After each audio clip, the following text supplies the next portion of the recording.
So IBC ഡിസ്കഷനിൽ Harappan ഡിസ്കഷൻസിൽ important ആയിട്ടുള്ള ഒരു ടോപ്പിക്കിലേക്കാണ് നമ്മൾ ഇന്ന് ഡിസ്കഷൻ കൊണ്ടുപോകുന്നത്. So the debate over the decline and survival of the Harappans. ഈ ഒരു സെഗ്മെന്റിൽ അടുത്തൊരു ഡിബേറ്റ് നടക്കുന്നത്. ഇന്നലെ നമ്മളൊരു ഡിബേറ്റിനെ കുറിച്ച് രണ്ട് ഡിബേറ്റ് നമ്മൾ ചർച്ച ചെയ്തിരുന്നു. ഒന്ന് ഒറിജിനുമായി ബന്ധപ്പെട്ട ഡിബേറ്റ്, ദെൻ രണ്ടാമത്തത് പൊളിറ്റി ആൻഡ് അഡ്മിനിസ്ട്രേഷനുമായി ബന്ധപ്പെട്ടുകൊണ്ടുള്ള ഡിബേറ്റ് എന്നുള്ളത്. പുറകിലുള്ള കേൾക്കുന്നുണ്ടല്ലോ അല്ലേ? വോയിസ് ഞാൻ പറയുന്നത് കേൾക്കാമല്ലോ അല്ലേ? ഓക്കെ, പുറകിൽ ഇരിക്കുന്നത് കുഴപ്പമൊന്നുമില്ല. പറയുന്നത് കേട്ടിട്ടില്ലെങ്കിൽ ഫ്രണ്ടിലോട്ട് ഇരുന്നാൽ മതി. Okay, fine. അപ്പോൾ ഇന്ന് നമുക്ക് ചർച്ച ചെയ്യാനുള്ളത് ഇതാണ്. ഡിക്ലൈനുമായി ബന്ധപ്പെട്ടുകൊണ്ടും ഇതുപോലെ ഇഷ്ടം പോലെ ആർഗ്യുമെന്റുകളും ഡിബേറ്റുകളും നടക്കുന്നുണ്ട്. സോ അതുമായി ബന്ധപ്പെട്ടുകൊണ്ടുള്ള ചർച്ചയാണ് പ്രധാനമായിട്ട് നമ്മൾ ഇന്ന് നടത്തുന്നത് എന്നുള്ളതാണ്.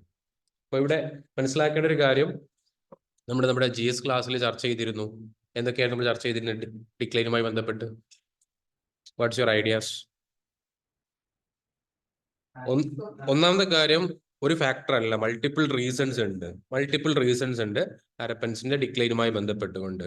രണ്ടാമത്തെ കാര്യം, സ്റ്റിൽ ഒരു അൺസോൾവ്ഡ് ആയിട്ടുള്ള ഒരു ഏരിയ ആണ് ഹാരപ്പൻസ് എങ്ങനെ ഡിസപ്പിയർ ചെയ്തു എന്നുള്ളൊരു മിസ്റ്ററിയാണ്. ഇപ്പോഴും ഹിസ്റ്റോറിയൻസിന് ഇപ്പോഴും കൺക്ലൂസീവ് ആയിട്ട് പറയാൻ പറ്റിയിട്ടില്ല ഈ റീസൺ കൊണ്ടാണ് അല്ലെങ്കിൽ ഈ കാരണം കൊണ്ടാണ് ഹാരപ്പൻസ് ഇവിടെ ഡിസപ്പിയർ ആയത് എന്നുള്ളത്. സോ ആ ഒരു ബേസിക് ആയിട്ട് നിങ്ങൾക്ക് ഓർമ്മ ഉണ്ടല്ലോ, പല കാരണങ്ങൾ നമ്മൾ ഡിസ്കസ് ചെയ്തിരുന്നു. ഡിസാസ്റ്റർ കൊണ്ടാണ് നമ്മൾ ചർച്ച ചെയ്തിരുന്നു. ദെൻ നാച്ചുറൽ കലാമിറ്റി കൊണ്ടാണ് നമ്മൾ ഡിസ്കസ് ചെയ്തിരുന്നു. മൈഗ്രേഷൻ ആണ് നമ്മൾ ചർച്ച ചെയ്തിരുന്നു. ഇക്കോളജിക്കൽ ഇംബാലൻസ് കൊണ്ടാണ് നമ്മൾ ചർച്ച ചെയ്തിരുന്നു. അതിന്റെ ഒരു ഡീറ്റെയിൽഡ് ആയിട്ടുള്ള ഡിസ്കഷൻ മാത്രമാണ് നമുക്ക് ഇവിടെയും ചർച്ച ചെയ്യാനുള്ളത് എന്നുള്ളതാണ്. ഓക്കെ, അപ്പോൾ ഒരു ഔട്ട്ലൈൻ കിട്ടാൻ വേണ്ടിയിട്ടാണ് നമ്മളിവിടെ ഡിസ്കസ് ചെയ്യുന്നത്. അപ്പോൾ ഒന്നാമത്തെ കാര്യം മനസ്സിലാക്കേണ്ടത്, ഹരപ്പൻ സിറ്റികൾ എല്ലാം ഒരൊറ്റ ദിവസം കൊണ്ട് അങ്ങ് ഡിസപ്പിയർ ആയതല്ല. The date and the base of the declining is varying city to city. ഇപ്പൊ ഹരപ്പയിൽ കാണുന്ന ആ ഒരു ഡിക്ലൈൻ പ്രോസസ് ആയിരിക്കണം എന്നില്ല മോഹൻജോദാരോയിലേക്ക് എത്തുന്ന സമയത്ത്, അതായിരിക്കില്ല ലോത്തലിലേക്ക് എത്തുന്ന സമയത്ത്. സോ ഒരു ഗ്രാജുവൽ ആയിട്ടുള്ള ഡിക്ലൈനിങ് പ്രോസസ് ആണ് നമുക്ക് കാണാൻ സാധിക്കുന്നത് എന്നുള്ളതാണ്. സോ ഇൻ ബിറ്റ്വീൻ 2200 to 1800 അതിന്റെ ഇടയിലായിട്ടാണ് ഈ ഒരു ഡിക്ലൈനിങ് പ്രോസസ് എല്ലാം തന്നെ നടക്കുന്നത് എന്നുള്ളതാണ്. So we have an example like the Mohenjo-daro and Dholavira gives us a gradual decline, while the Kalibangan and the Bengali city line ended on sudden. So see, even the case to case also you can see the differences. ചില സിറ്റികൾ പെട്ടെന്ന് collapse ചെയ്തതായിട്ട് നമുക്ക് കാണാൻ സാധിക്കുന്നുണ്ട്. മറ്റു ചില സിറ്റികൾ time എടുത്തുകൊണ്ട് പതുക്കെ ഡിസപ്പിയർ ആയിട്ട് നമുക്ക് കാണാൻ സാധിക്കുന്നുണ്ട്. അപ്പോൾ ഇതൊക്കെ നമ്മൾ ഓൾറെഡി ഡിസ്കസ് ചെയ്ത കാര്യമാണ്. ഓൾ ടുഗദർ ആയിട്ട് ഡിസപ്പിയർ അല്ല എന്നൊക്കെ നമ്മൾ GS ക്ലാസ്സിൽ ചർച്ച ചെയ്ത കാര്യമാണ്. അപ്പോൾ ആ ബേസിക് കാര്യങ്ങളൊക്കെ ഒന്ന് ജസ്റ്റ് ഒന്ന് റിമെമ്പർ ചെയ്യുക, മനസ്സിലേക്ക് കൊണ്ടുവരാൻ വേണ്ടിയിട്ടാണ് ഈ കാര്യങ്ങളൊക്കെ നമ്മളിവിടെ ചർച്ച ചെയ്യുന്നത് എന്നുള്ളതാണ്. ഓക്കെ, ഇതിൽ കൺഫ്യൂഷൻസ് ഒന്നുമില്ലല്ലോ. ബേസിക് ആയിട്ടുള്ള കാര്യം നമ്മൾ ഓൾറെഡി പറഞ്ഞ കാര്യമാണ്. ഇതിലാർക്കും കൺഫ്യൂഷൻ ഒന്നുമില്ലല്ലോ ഈ പറഞ്ഞ പോയിന്റുകളിലൊന്നും. ഒന്നാമത്തെ കാര്യം, ഡേറ്റും പേസ് ഓഫ് ഡിക്ലൈനിങ് ഒക്കെ സിറ്റി ആയിട്ട് വേരി ചെയ്യുന്നുണ്ട്. ഒരു യൂണിഫോമിറ്റി നമുക്ക് എവിടെയും കാണുന്നില്ല. ആ കാര്യമാണ്, ആ കൺസെപ്റ്റാണ് ഓർക്കേണ്ടത്. അതിനൊരു എക്സാമ്പിൾ ആയിട്ടാണ് നമ്മൾ പറഞ്ഞത് മോഹൻജോദാരോയും ധോളവീരയും ഒക്കെ ഗ്രാജുവലി ആണ് ഡിക്ലൈൻ ആയിട്ടുള്ളത്. പക്ഷെ അറ്റ് സെയിം ടൈം കാലിബംഗനെ പോലെയുള്ള ബൻവാലിയെ പോലുള്ള സിറ്റീസ് പെട്ടെന്ന് തന്നെ കൊളാപ്സ് ചെയ്തതായിട്ടാണ് നമുക്ക് കാണാൻ സാധിക്കുന്നത് എന്നുള്ളതാണ്. അപ്പോൾ അതാണ് ബേസിക് ആയിട്ട് മനസ്സിലാക്കേണ്ട കാര്യം എന്നുള്ളത്. Then what about the archaeological evidences? അതായത് ഡിക്ലൈൻ നടന്നോ ഇല്ലേ എന്നുള്ളതിന് നമുക്ക് ആർക്കിയോളജിക്കലായിട്ടും ഒരുപാട് എവിഡൻസുകൾ നമുക്ക് പറയാൻ പറ്റുന്നുണ്ട് എന്നുള്ളതാണ്. അതിൽ ഒന്നാമത്തെ കാര്യമാണ്, ഹരപ്പ പോലെയുള്ള മോഹൻജോദാരോ പോലുള്ള സിറ്റികൾ എന്തായിട്ടുണ്ട്, ഒരു ഡിക്ലൈൻ, അവിടെ ഒരു ഗ്രാജുവലി ആയിട്ട് അർബൻ പ്ലാനിങ്ങിലും കൺസ്ട്രക്ഷനിലും ഡിക്ലൈൻ നമുക്ക് കാണാൻ സാധിക്കുന്നുണ്ട്. സോ അവിടെ ഡിക്ലൈൻ നടന്നു എന്നുള്ളതിന് നമുക്ക് ആർക്കിയോളജിക്കലി നമുക്ക് പറയാൻ പറ്റുന്ന ഒരു തെളിവാണ് എന്ത്, അർബൻ പ്ലാനിങ്ങിലും കൺസ്ട്രക്ഷൻസിലും ഒരു ഡിക്ലൈൻ നമുക്ക് കൃത്യമായിട്ട് ഒരു എന്താ പറയാ പ്രോഗ്രസിന് പകരം നേരെ തിരിച്ചാണ് നമുക്ക് അവിടെ കാണാൻ സാധിക്കുന്നത്. ഫോർ എക്സാമ്പിൾ, നമ്മൾ ഹൗസുകളെ കുറിച്ച് എടുത്തു നോക്കുക. ഇപ്പോൾ ഓൾഡ് ബ്രിക്സും അതുപോലെ തന്നെ ഷോബി ആയിട്ടുള്ള കൺസ്ട്രക്ഷൻസും ഒക്കെ നമുക്ക് ഈ റോഡിലും സ്ട്രീറ്റ്സിലും ഒക്കെ നമുക്ക് കാണാൻ സാധിക്കുന്നുണ്ട് എന്നുള്ളതാണ്.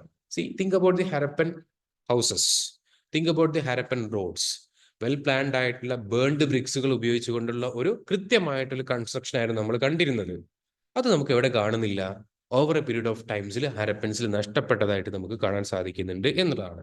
അതായത് ഹാരപ്പിൽ നിന്നും എക്സ്കവേറ്റ് ചെയ്ത ചില ബിൽഡിംഗ് മെറ്റീരിയൽസ് ബേൺഡ് ബ്രിക്സ് കാണുന്ന സമയത്ത് മറ്റു ചില മെറ്റീരിയൽസ് എടുത്തു നോക്കുന്ന സമയത്ത് ഇത്തരത്തിലുള്ള എന്താ പറയാ ശോഭിയായിട്ടുള്ള കൺസ്ട്രക്ഷനും ഓൾഡ് ബ്രിക്സ് ഒക്കെ ഉപയോഗിച്ചാണ് ഉണ്ടാക്കിയതായിട്ട് കാണാൻ സാധിക്കുന്നത്.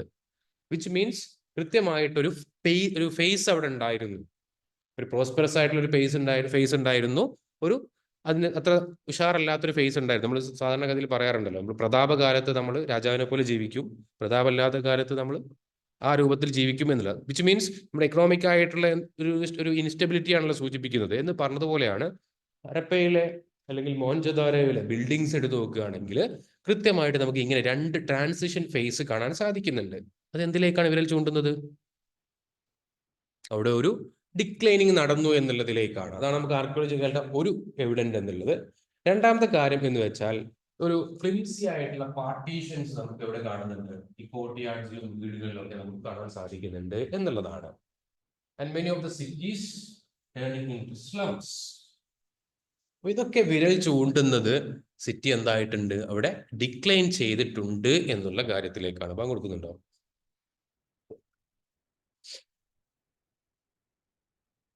Look at the points.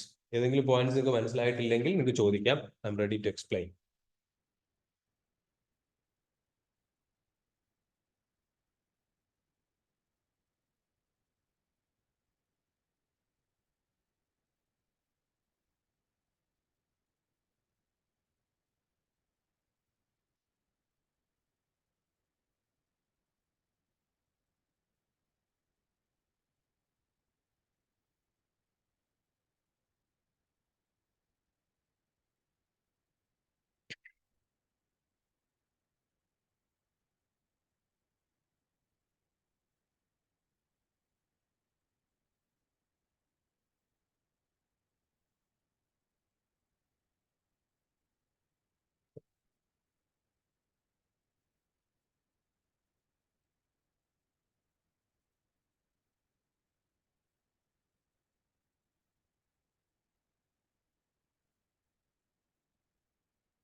വെള്ളമുണ്ടോ അതിൽ?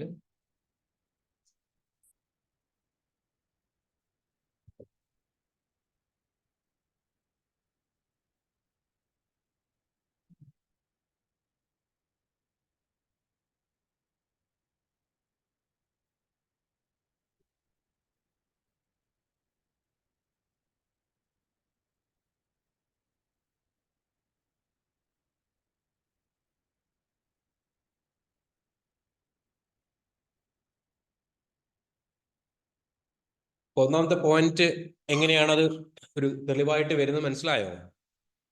ഫസ്റ്റ് പോയിന്റ് എങ്ങനെയാണ് തെളിവായി വരുന്നത് എന്നുള്ളത്. കാരണം എന്ന് വെച്ചാൽ ഹരപ്പയിലും മൊഹൻജദാരോയിലും ബിൽഡിംഗ് മെറ്റീരിയൽസും അവിടുത്തെ പ്ലാനിങ്ങും നമ്മൾ എടുത്തു നോക്കുന്ന സമയത്ത് മുൻപ് നമ്മൾ ആ മെച്ചൂർ ഫേസിൽ കണ്ട ഒരു ഹരപ്പൻ സിറ്റി ഉണ്ടല്ലോ, അല്ലെങ്കിൽ അങ്ങനത്തെ ഒരു ബിൽഡിംഗ് ഉണ്ടല്ലോ, അത് നമുക്ക് അവിടെ കാണാൻ സാധിക്കുന്നില്ല എന്നുള്ളതാണ്. അപ്പൊ ഏതുപോലെ ചോദിക്കുക, നിങ്ങൾ ചില വീടുകൾ നോക്കുന്ന സമയത്ത് മോഡേൺ ടൈംസ് തന്നെ ഒന്ന് കമ്പയർ ചെയ്ത് നോക്കിയാൽ മതി. ഒരു വീട് നമ്മൾ കൃത്യമായിട്ട് മെയിൻറ്റെയിൻ ചെയ്ത് പ്രോപ്പറായിട്ട് കൊണ്ടുപോവുക എന്നതിൻ്റെ അർത്ഥം എന്താണ്? നമുക്ക് സ്റ്റെബിലൈസ് ചെയ്ത് പോകാനുള്ള കപ്പാസിറ്റി പവർ നമുക്ക് ഉണ്ട് എന്നുള്ളതാണ്. നേരെ മറിച്ച് സെയിം വീട് വളരെ എന്താ പറയാ വൃത്തിഹീനമായിട്ട് അല്ലെങ്കിൽ പെയിന്റിംഗ് ഒന്നും അടിക്കാതെ പൂപ്പലൊക്കെ കെട്ടി നിൽക്കുന്നുണ്ട്, അതിനർത്ഥം എന്താണ്?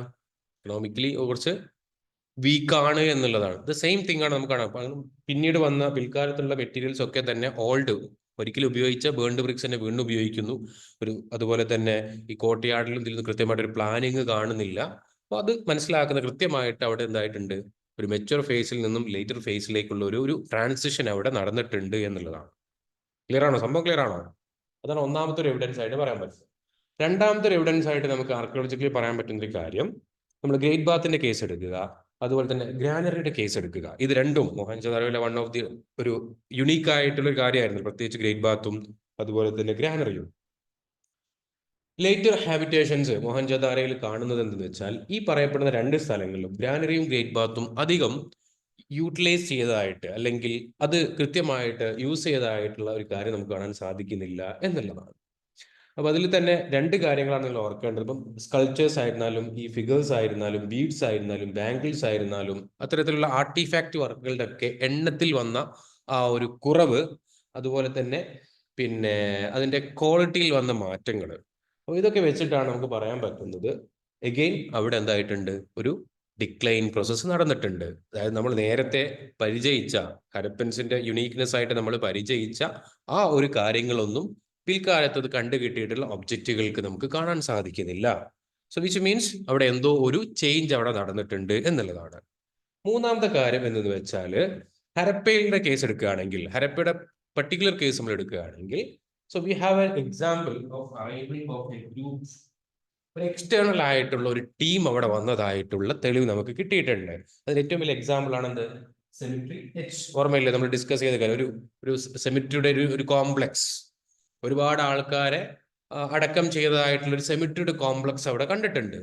കാരണം അത് വേറെ എവിടെയും നമുക്ക് കിട്ടിയിട്ടില്ല ഇത്തരത്തിലുള്ള സെമിട്രി കോംപ്ലക്സ്, വിച്ച് ഇൻഡിക്കേറ്റ്സ് അവിടെ എന്തോ ഒരു സംഭവം നടന്നിട്ടുണ്ട്. ഓക്കെ, അപ്പൊ അത് വെച്ചിട്ട് നമുക്ക് പറയാൻ പറ്റുന്നത്. And second thing, we got a different pottery. ഹരപ്പൻസിന്റെ അല്ലാത്ത രൂപത്തിലുള്ള ഡിഫറെന്റ് ആയിട്ടുള്ള പോട്രി ഒബ്ജക്റ്റ് നമുക്ക് അവിടെ നിന്ന് കിട്ടിയിട്ടുണ്ട്. ഒരുപക്ഷെ എന്തെങ്കിലും ഒരു എക്സ്റ്റേണൽ ആയിട്ടുള്ള ഒരു അറ്റാക്കോ അല്ലെങ്കിൽ എക്സ്റ്റേണൽ ആയിട്ടുള്ള എന്തെങ്കിലും ഒരു ഇഷ്യൂസ് അവിടെ നടന്നിട്ടുണ്ട് എന്നുള്ളതാണ് വിരൽ ചൂണ്ടുന്നത് എന്നുള്ളതാണ്. അപ്പൊ നാലാമത്തെ കാര്യമാണ്, ഇപ്പൊ കാലിബംഗൻ, ചാൻഹുദാരോ പോലുള്ള സ്ഥലത്തേക്ക് നമ്മൾ എടുത്തു നോക്കുകയാണെങ്കിൽ അവിടുത്തെ ബിൽഡിങ്സ് പലപ്പോഴും നമ്മൾ ഈ പവറും ഐഡിയോളജിയുമായിട്ട് നമുക്ക് പറയാൻ പറ്റാറുണ്ട്. ഇപ്പൊ ഇതുപോലെ ചോദിക്കുകയാണെങ്കിൽ ചില നമ്മൾ സിറ്റാഡൽസും അതുപോലെ തന്നെ ലോവർ ടൗണിനെയും തമ്മിൽ സംസാരിക്കുന്ന സമയത്ത്, സിറ്റാഡൽ എന്ന് പറഞ്ഞാൽ എന്തായിരുന്നു, എലൈറ്റ് ആയിട്ടുള്ള പവർഫുൾ ആയിട്ടുള്ള ആൾക്കാർ താമസിക്കുന്ന ഒരു സ്ഥലമായിട്ടാണല്ലോ നമ്മൾ സാധാരണഗതിയിൽ പറയാറുണ്ടായിരുന്നത്, ഇല്ലേ? ഓർമ്മയില്ല, നമ്മൾ ഡിസ്കസ് ചെയ്ത കൂട്ടത്തില്. അപ്പൊ ഇവിടേക്ക് എത്തുന്ന സമയത്ത് ഇത്തരത്തിലുള്ള ആ ഒരു ബിൽഡിങ്സുകൾ, ഇപ്പം കാലിബംഗന്റെ കേസും ചാൻഹുദർ എടുക്കുകയാണെങ്കിലും അവിടെ ഈ ഒരു ഡിമാർക്കേഷൻ വളരെ വളരെ കുറവായിരുന്നു. അതായത് സിറ്റാഡലിനെയും ലോവർ ടൗണിനെയും നമുക്ക് നിങ്ങൾക്ക് പെട്ടെന്ന് എന്ത് ചെയ്യാൻ പറ്റില്ല, ക്ലാസിഫൈ ചെയ്യാൻ കഴിയുന്നില്ല എന്നുള്ളതാണ്.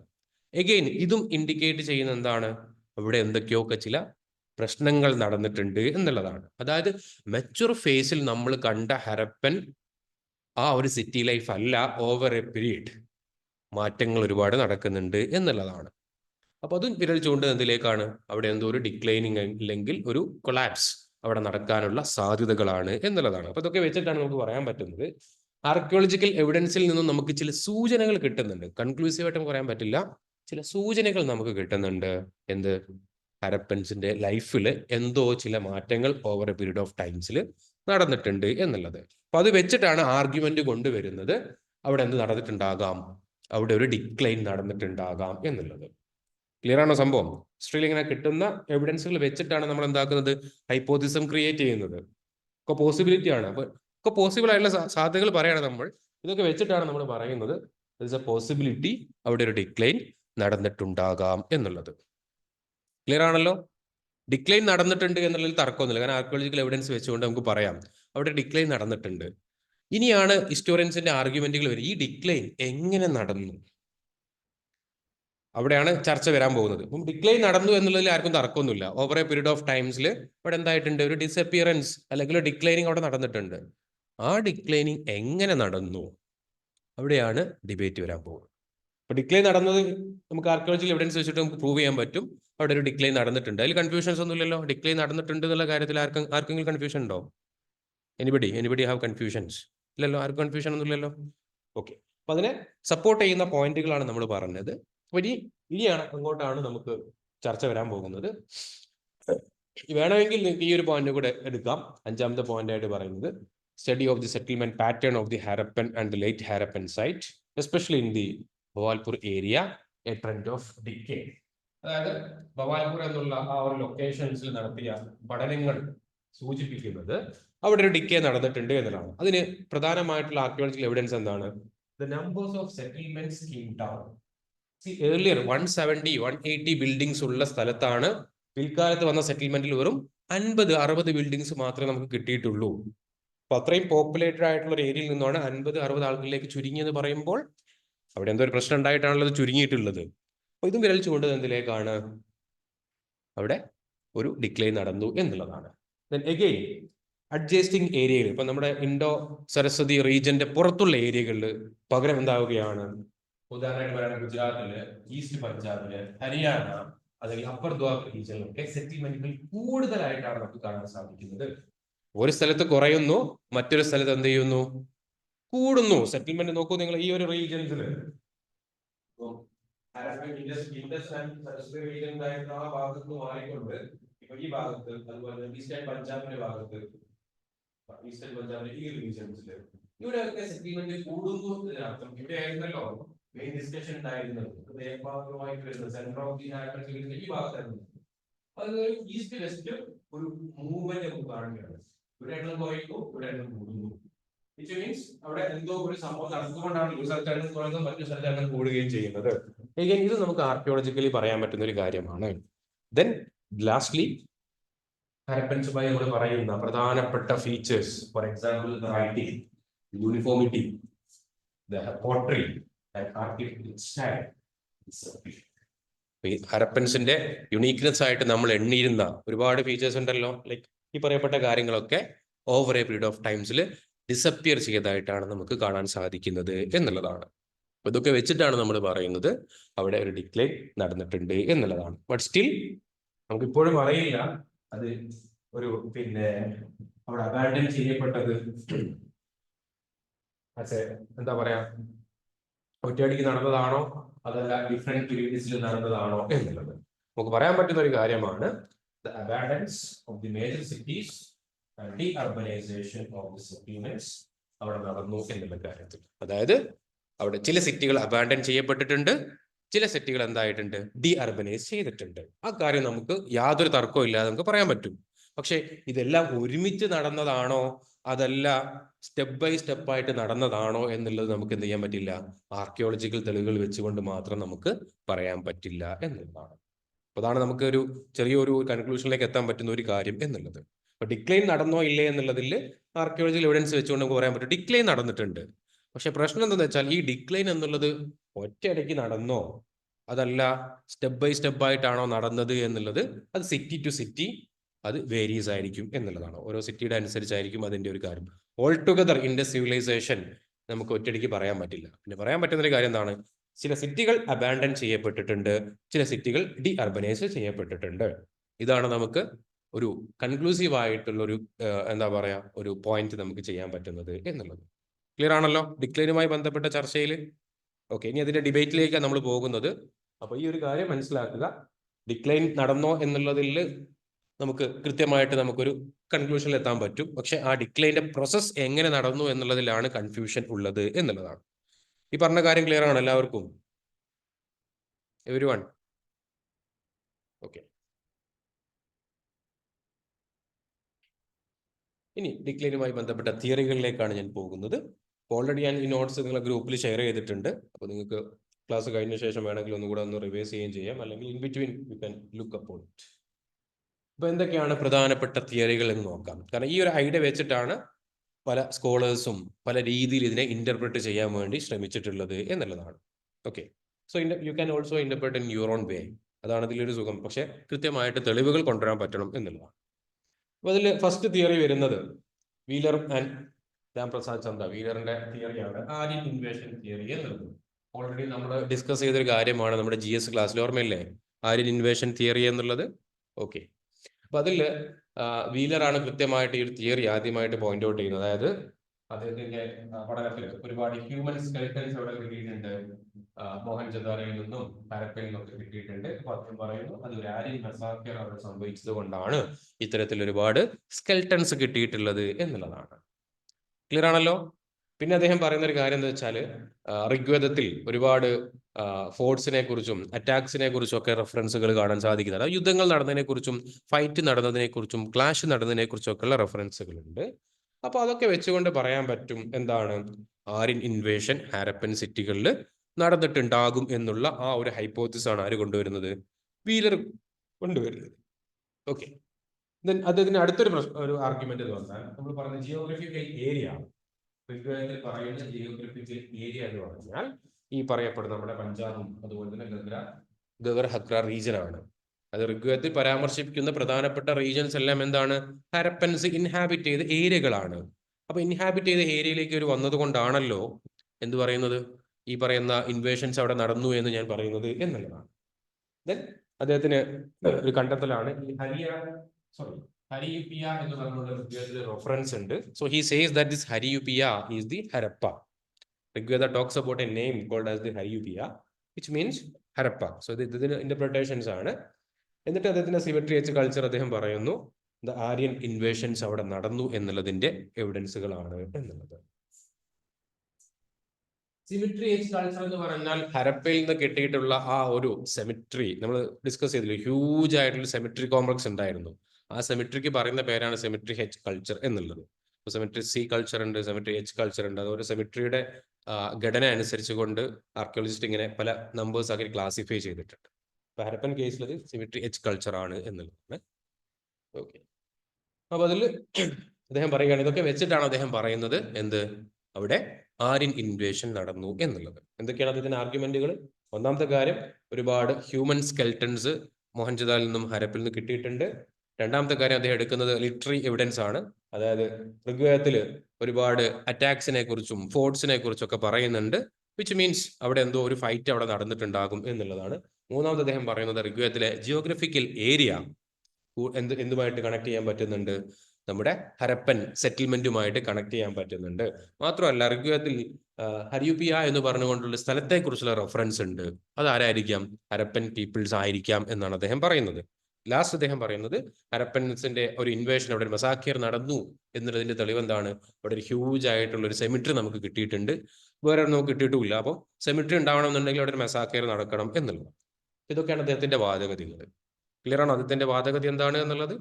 എന്താണ് പക്ഷേ ഇതിന്റെ പ്രശ്നം? അത് നമ്മൾ ഡിസ്കസ് ചെയ്തിരുന്നു. ഇതാണ് അദ്ദേഹത്തിന്റെ ആർഗ്യുമെന്റ് എന്നുള്ളത്. ഈ ആർഗ്യുമെന്റ് എന്താ പ്രശ്നം? അതെ, ഒന്ന് ഹരപ്പൻസിൽ മാത്രമേ സ്കെൽട്ടൻ കിട്ടിയിട്ടുള്ളൂ. അത് വെച്ചുകൊണ്ട് ഈ മൊത്തം സിവിലൈസേഷൻ അങ്ങ് കൊളാപ്സ് ആയി എന്ന് പറയാൻ പറ്റില്ല. ഓക്കെ, അതിലുപരി ആ ഓക്കെ, ഋഗ്വേദത്തിൽ ചിലപ്പോൾ യെസ് മുൻപുള്ളവരെ കുറിച്ചുള്ള റെഫറൻസുകൾ ആയിരിക്കാം. Okay, good.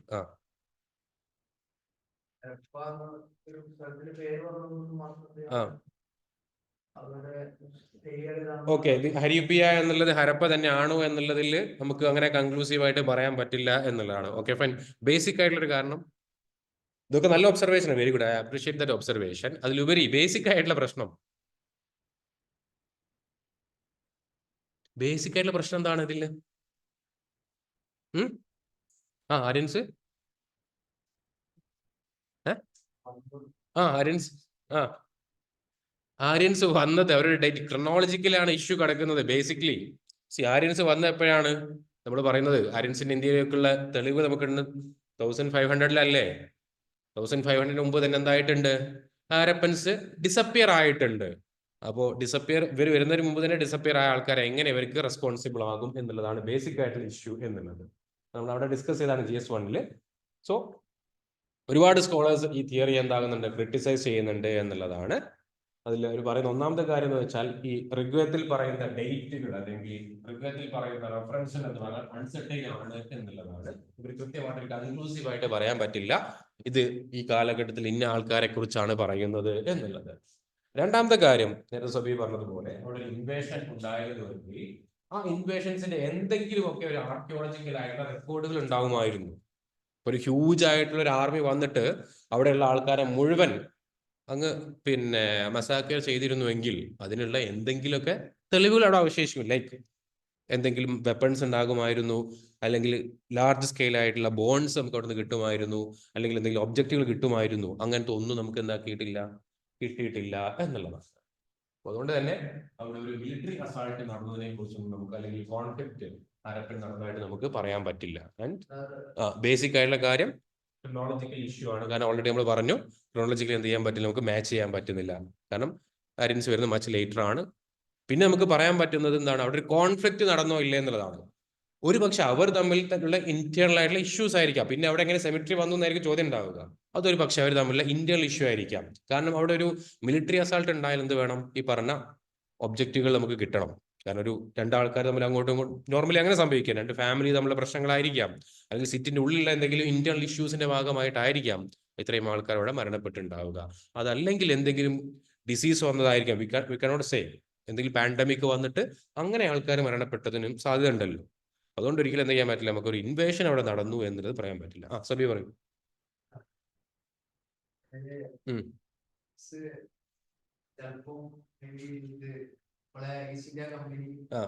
വന്നതുപോലെ ആദ്യം ഒരു ടീം വന്നു എന്നുള്ളതാണ് ഉദ്ദേശിച്ചത്. ആ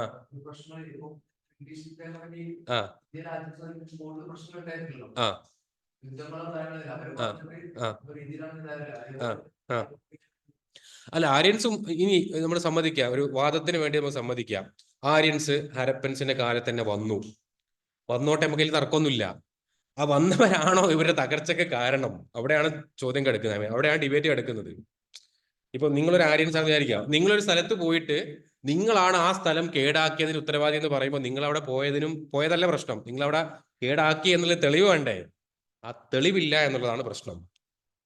ഓക്കെ, ഇപ്പൊ നീ പറഞ്ഞ ആർഗ്യുമെന്റ് ആയിട്ട് എടുക്കുകയാണ് ഞാൻ. പക്ഷെ പ്രശ്നം എന്ന് വെച്ചാൽ ക്രോണോളജിക്കലി ഒരിക്കലും മാച്ച് ചെയ്യാൻ പറ്റുന്നില്ല എന്നുള്ളതാണ്. കാരണം ആര്യൻസിനെ കുറിച്ചുള്ള ആർക്കിയോളജിക്കൽ എവിഡൻസ് ഒക്കെ കിട്ടുന്നത് മച്ച് ലേറ്റർ ആണ്. ഇനി ഒരു പക്ഷെ ഒരു മുമ്പ് വന്നിട്ടുണ്ടെങ്കിൽ പോലും, ഇനി നമ്മൾ അങ്ങനെ സമ്മതിക്കുക, ഒരു മുമ്പ് വന്നു എന്ന് തന്നെ വെക്കുക, ആർക്കിയോളജിക്കലി നമുക്ക് തെളിയിക്കാൻ പറ്റിയില്ലെങ്കിൽ കൂടി അവർ ഒരു ടീം, ഒരു ബ്രാഞ്ച് മുമ്പ് തന്നെ വന്നു എന്ന് വിചാരിക്കുക. പക്ഷെ ആ വന്ന ആൾക്കാർ ഇവരും തമ്മിൽ പ്രശ്നം ഉണ്ടായതിനോ അല്ലെങ്കിൽ ഇത്തരത്തിലുള്ള ഇൻവേഷൻ നടന്നതിനോ ഒരു തെളിവ് നമുക്കില്ല. ഹിസ്റ്ററിയിൽ തെളിവ് കിട്ടാത്തടത്തോളം കാലം നമ്മൾ എന്ത് ചെയ്യാൻ പറ്റില്ല, അതൊരു വാലിഡ് ആയിട്ടുള്ള സ്റ്റേറ്റ്മെന്റ് ആയിട്ട് നമുക്ക് പറയാൻ പറ്റില്ല. ഹൈപ്പോത്തസിസ് ആയിട്ട് പറയാം, പക്ഷെ അത് ഹിസ്റ്റോറിക്കലി എന്ത് ചെയ്യാൻ പറ്റില്ല, ആക്സെപ്റ്റ് ചെയ്യാൻ പറ്റില്ല എന്നുള്ളതാണ്. ക്ലിയർ അല്ലേ? സംഗതി ക്ലിയർ അല്ലേ? ക്രിറ്റിസം മനസ്സിലായല്ലോ, എന്താണ് പ്രശ്നം, എന്താണ് തിയറിയുടെ പ്രശ്നം എന്നുള്ളത്. ഓക്കെ, രണ്ടാമത്തെ ഒരു ആർഗ്യുമെന്റ് ആണ് നാച്ചുറൽ ഡിസാസ്റ്റർ അഥവാ ഹരപ്പൻസിന്റെ ഡിസപ്പിയറൻസിന്റെ കാരണം നാച്ചുറൽ ആയിട്ടുള്ള ഡിസാസ്റ്റേഴ്സ് സംഭവിച്ചു. ഫോർ എക്സാമ്പിൾ ഫ്ലഡ് പോലെ, എർത്തുക്വേക്ക് ഒക്കെ പോലെ ഒരു നാച്ചുറൽ കലാമിറ്റി നടന്നു, ഒരു ഡിസാസ്റ്റർ നടന്നു. ആ ഡിസാസ്റ്ററിൽ എന്ത് ചെയ്തു, ഈ ഒരു സിവിലൈസേഷൻ ഇവിടെ നിന്നും ഡിസപ്പിയർ ചെയ്തു എന്ന്. അപ്പൊ അതിന് അവർ പറയാനുള്ള കാരണം, അവരുടെ ആർഗ്യുമെന്റ് എന്താണ്? ഇപ്പൊ നമ്മള് മോഹൻജദാരോ നിങ്ങൾ ജിയോഗ്രഫി പഠിക്കുന്ന സമയത്ത് റിവേഴ്സിന്റെ സിൽറ്റിനെ കുറിച്ച് പഠിക്കും. ഇല്ലെങ്കിൽ നിങ്ങൾക്ക് ഐഡിയ ഉണ്ടോ എന്താണ് റിവർ സിൽറ്റ് എന്ന് പറഞ്ഞാൽ? സിൽറ്റ് റിവേഴ്സ് കൊണ്ടുവന്ന് ഡെപ്പോസിറ്റ് ചെയ്യുന്ന ആ ഒരു, മലയാളത്തിൽ എന്താ പറയാ, മണ്ണും അതുപോലെ തന്നെ ആ സംഗതികളൊക്കെ ഉണ്ടല്ലോ, അവശിഷ്ടങ്ങൾ. ഒരു റിവർ, നിങ്ങളൊരു നദിയുടെ തീരത്തൂടെ പോയി കഴിഞ്ഞാൽ രണ്ട് വശങ്ങളിലായിട്ട് ഒരുപാട്, പോട്ടെ ഫ്ലഡ് ഉണ്ടായ സമയത്ത് പുഴന്റെ രണ്ട് സൈഡിൽ നിങ്ങൾ ഒരുപാട് സാധനം കൊണ്ടുവന്ന് വെക്കുന്നത് കണ്ടിട്ടില്ലേ? അതാണ് റിവർ സിൽറ്റ് എന്നുള്ളത്. അപ്പം മോഹൻജദാരോയിലെ റിവർ സിൽറ്റ് നമ്മൾ ലേസ് എടുത്ത് നോക്കുകയാണെങ്കിൽ അവിടെ നമുക്ക് പറയാൻ പറ്റുന്ന ഒരു കാര്യം എന്ന് വെച്ചാൽ അവിടെ ഇഷ്ടം പോലെ എപ്പിസോഡ്സ് ഓഫ് ഫ്ലഡുകൾ നടന്നതായിട്ട് നമുക്ക് കാണാൻ സാധിക്കുന്നുണ്ട്. അത് ഒരുപാട് ഫ്ലഡ് പ്രോൺ ആയിട്ടുള്ള ഒരു ഏരിയ ആയിരുന്നു മോഹൻജദാരോ എന്ന് നമുക്ക് പറയാൻ പറ്റും.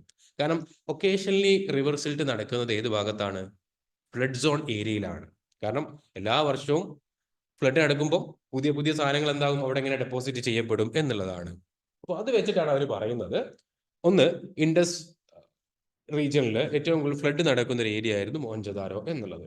രണ്ടാമത്തെ കാര്യം എന്ന് വെച്ചാൽ നമ്മൾ അവിടെയുള്ള ഹൗസും സ്ട്രീറ്റ്സും ഒക്കെ എടുത്ത് നോക്കുകയാണെങ്കിൽ ഈ ക്ലേ, സിൽക്കി ക്ലേ അവിടെ കൊണ്ടുവന്നുകൊണ്ട് ബിൽഡിംഗ് മെറ്റീരിയൽസിൽ ഡെപ്പോസിറ്റ് ചെയ്തിട്ടുള്ള ഒരുപാട് എന്താ പറയുക ലേയേഴ്സ് നമുക്ക് കിട്ടിയിട്ടുണ്ട്.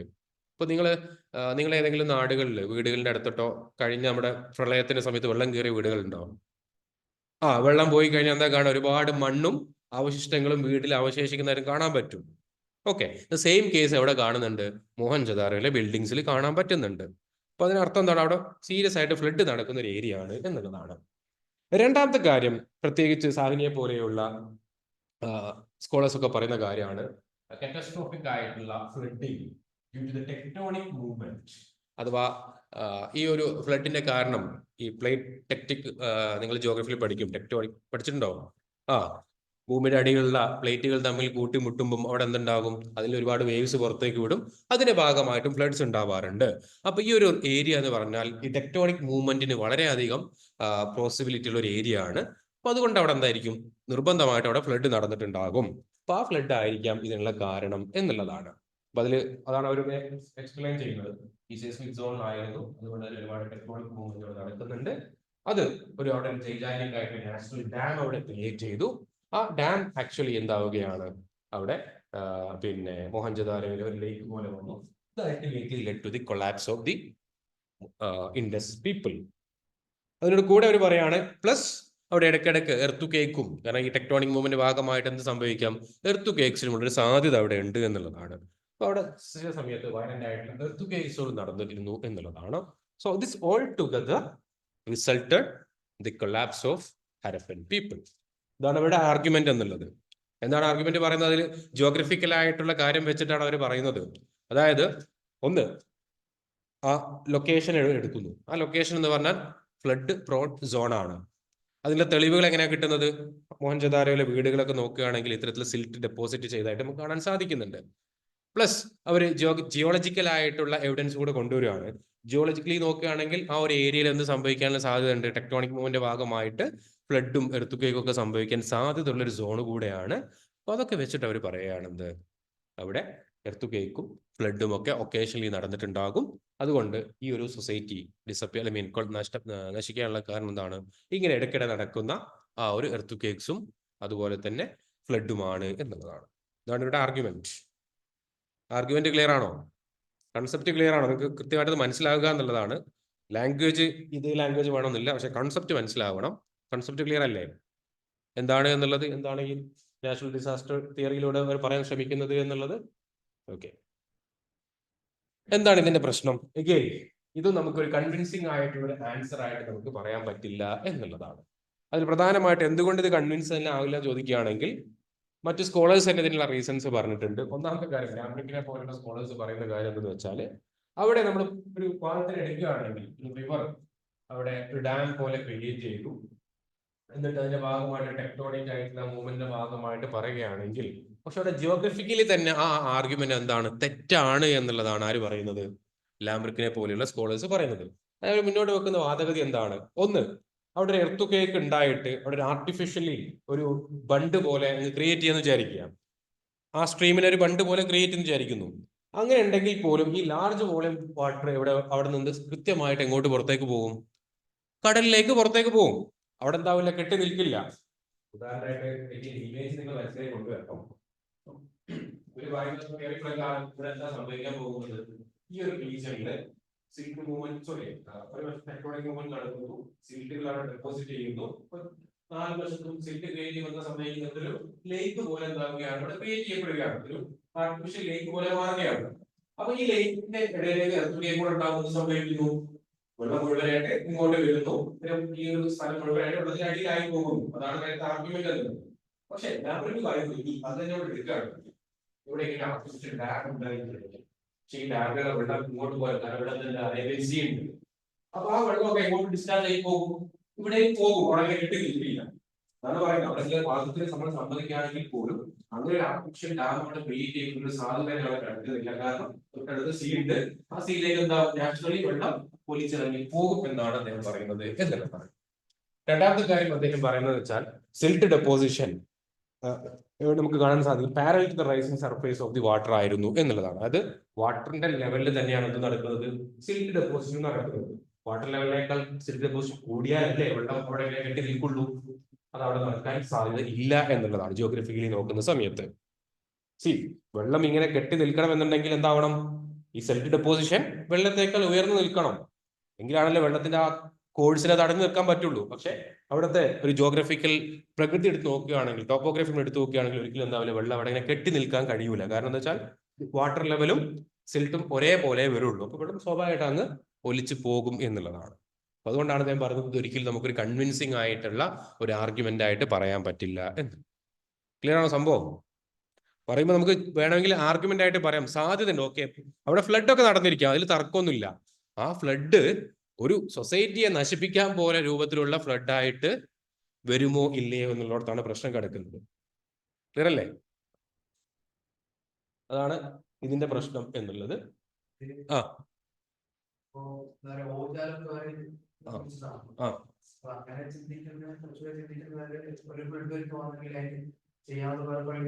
തീർച്ചയായിട്ടും ആ ഒരു, ഞാനിപ്പോ ഇത് ജോഗ്രഫിക്കൽ റീസൺസ് മാത്രമാണ് പറഞ്ഞത്. നമുക്ക് ലോജിക്ക് വെച്ചിട്ട് പറയുകയാണെങ്കിലും, കാരണം ഇത്തരത്തിൽ ഒരു ഫ്ലഡ് പ്രോൺ സോൺ ആണെന്ന് വിചാരിക്കുക. അവിടെ രണ്ട് മെക്കാനിസം ചെയ്തിട്ടുണ്ടാവും അവര്. ഉദാഹരണമായിട്ട് പറയുകയാണെങ്കിൽ നമ്മുടെ ഇപ്പൊ മോഡേൺ ടൈംസ് തന്നെ എടുക്കാം. ഇപ്പം ആലപ്പുഴ പോലുള്ള സ്ഥലം സീ ലെവലിനേക്കാൾ താഴെയുള്ള സ്ഥലമാണല്ലോ. അവിടെ ഓരോ സമയത്തും എന്താവാറുണ്ട്, പ്രത്യേകിച്ച് മൺസൂൺ സീസണിൽ വെള്ളം കയറാറുണ്ട്. പക്ഷെ അവിടുത്തെ ആൾക്കാർ എന്താവുന്നുണ്ട്, സർവൈവ് ചെയ്യുന്നുണ്ടല്ലോ. ഇതുപോലെ ആരും സർവൈവ് ചെയ്തിട്ടുണ്ടാകും. ഹരപ്പൻ പീപ്പിൾസും സർവൈവ് ചെയ്തിട്ടുണ്ട്. They have their own mechanism. കാരണം ഇത്രയും പ്ലാൻഡ് ആയിട്ടുള്ള സിറ്റി ഉണ്ടാക്കിയുള്ള ആൾക്കാർക്ക് അവിടെ ഫ്ലഡ് ഉണ്ടാകുന്ന സമയത്ത് അത് പ്രിവെന്റ് ചെയ്യാനുള്ള മെക്കാനിസം അവരവരുടെ രീതിയിൽ ഉണ്ടാക്കിയിരിക്കാം. അത് ലോജിക്കലി നമുക്ക് പറയാം. ഞാൻ പറയുന്നത് ജോഗ്രഫി, ഇവർ പറഞ്ഞ ആർഗ്യുമെന്റ് എന്താണ്? ജോഗ്രഫിക്കൽ സെൻസിലാണ്. ആ ജോഗ്രഫിക്കലി തന്നെ എന്ത് ചെയ്യാൻ പറ്റുന്നുണ്ട്? അത് കറക്റ്റ് അല്ല എന്നാ പറയുന്നത്. ലോജിക്കലി ചിന്തിക്കുകയാണെങ്കിൽ സ്വാഭാവികമായിട്ടും ഇങ്ങനെ ആർഗ്യുമെന്റ് ഉണ്ട്. പ്ലസ് ജോഗ്രഫിക്കലി തന്നെ അത് കറക്റ്റ് അല്ല എന്നാണ് ലാംബ്രിക്ക് പറഞ്ഞു വെക്കുന്നത് എന്നുള്ളതാണ്. ക്ലിയർ ആണോ സംഭവം? ഇവരുടെ ഒബ്സർവേഷൻ കറക്റ്റ് ആണ്, ആ രൂപത്തിൽ ചിന്തിക്കാം എന്നുള്ളത്. മൂന്നാമത്തെ തിയറിയാണ് shifting away of the Indus. Indus river എന്ത് ചെയ്തു? ഗതി മാറി ഒഴുകിയതാണ്. എന്തിന്റെ കാരണം? ഈ ഒരു അപ്പൊ ലാംബ്രിക്കിന്റെ ആൻസർ, ലാംബ്രിക് ആണല്ലോ ഇതിന് ക്വസ്റ്റ്യൻ ചെയ്തുകൊണ്ട് വന്നത്. അപ്പൊ ലാംബ്രിക്ക് പറയാണ്, നിങ്ങൾ പറഞ്ഞതല്ല കറക്റ്റ്. ഇൻഡസ് റിവർ എന്താണ്? അത് അതിന്റെ കോഴ്സ് എന്ത് ചെയ്തു? ഗതി മാറി ഒഴുകി. ഇങ്ങനെ പോകേണ്ട നദി ഇങ്ങനെ വഴി മാറിപ്പോയി. കാരണം ഈ ഒരു നദിയെ ചുറ്റിപ്പറ്റിക്കൊണ്ടായിരുന്നു അവരുടെ സർവൈവിങ് എന്നുള്ളത്. അപ്പോ അതിന് അദ്ദേഹം പറയുന്നത് എന്താണ്? ഇൻഡസിന്റെ ഒരു ക്യാരക്ടർ എടുത്ത് അദ്ദേഹം നോക്കി. കാരണം ഒരു അൺസ്റ്റേബിൾ ആയിട്ടുള്ള റിവറാണ് അന്നും ഇന്നും ഇൻഡസ് എന്നുള്ളത്. ഇൻഡസിന്റെ കോഴ്സ് നിങ്ങൾ നോക്കിയാൽ മതി. കാരണം എപ്പോഴാണ് ഇത് ഷിഫ്റ്റ് ചെയ്യുക എന്നുള്ളത് നമുക്ക് പറയാൻ പറ്റില്ല. അപ്പം നിങ്ങൾ നോർത്ത് ഇന്ത്യയിൽ നീ പോയിട്ടുണ്ടോ? ഇൻഡസിന്റെ ട്രിബ്യൂട്ടറീസിന്റെ ഭാഗത്ത് ചെലം, ചെനാബ്, പഞ്ചാബ് റീജിയനോട് സന്ദർശിച്ചിട്ടുണ്ടോ? ശ്രദ്ധിച്ചിട്ടില്ല. ഓക്കെ, ഈ നെക്സ്റ്റ് ടൈമിൽ നിങ്ങളൊന്ന് പോകുന്ന സമയത്ത് ശ്രദ്ധിക്കുക. അല്ലെങ്കിൽ അവിടെ ലോക്കൽ പീപ്പിളിനോട് സംസാരിച്ചാലും മതി. ഈ നമ്മുടെ ഈ ഇൻഡസിന്റെ ട്രിബ്യൂട്ടറീസ് പോലും നമുക്ക് പ്രെഡിക്റ്റ് ചെയ്യാൻ പറ്റില്ല അത് ഏത് വഴിയിലൂടെയാണ്. ഐ മീൻ അതിന് പ്രത്യേകിച്ച് 2 സീസൺസിൽ. കാരണം ഇതൊരു ഹിമാലയൻ റിവർ ആയതുകൊണ്ട് കാരണം ചില സമയത്ത് സമ്മർ സീസണിൽ പോലും ഫ്ലഡ് വരാറുണ്ട് അവിടെ. കാരണം ഹിമാലയൻ ഗ്ലേഷ്യേഴ്സ് ഉരുകുന്ന സമയത്ത് സമ്മർ സീസണിൽ പോലും അവിടെ ഫ്ലഡ് വരാറുണ്ട്. അപ്പൊ ഇത് എപ്പോഴും ഏത് രൂപത്തിലാണ് ഇത് ഒഴുകുക എന്നുള്ളത് ഇന്ന് പോലും നമുക്ക് പ്രെഡിക്റ്റ് ചെയ്യാൻ പറ്റാറില്ല. അപ്പോൾ ആ കാലഘട്ടത്തിൽ സ്വാഭാവികമായിട്ടും അതിനുള്ളൊരു സാധ്യത ഉണ്ട് എന്നുള്ളതാണ്. അതിന്റെ വഴി ഇങ്ങനെ ഇടയ്ക്കിടയ്ക്ക് എന്ത് ചെയ്യും? അതിങ്ങനെ മൂവ് ചെയ്തുകൊണ്ടിരിക്കും എന്നുള്ളതാണ്. അപ്പോൾ അതിലൊരു എക്സാമ്പിൾ അദ്ദേഹം പറയുന്നത് ആർക്കിയോളജിക്കൽ തെളിവുകൾ എടുത്ത് നോക്കിയിട്ടാണ് അദ്ദേഹം പറയുന്നത്. എക്സാമ്പിൾ 30 മൈൽസ് മോഹൻജദാരോയിൽ നിന്നും ഇൻഡസ് ഷിഫ്റ്റ് ചെയ്തതായിട്ട് കാണാൻ സാധിക്കുന്നുണ്ട് എന്നുള്ളതാണ്. അതായത് 30 മൈൽ എന്ന് പറയുമ്പോൾ ഏകദേശം ഒരു 50-60 കിലോമീറ്ററിന്റെ അടുത്ത് ഒരു മാറിയിട്ട് ഇൻഡസ് ഒഴുകിയതായിട്ടുള്ള തെളിവുകൾ കിട്ടുന്നുണ്ട്. അപ്പൊ അത് വെച്ചിട്ടാണ് അദ്ദേഹം പറയുന്നത്.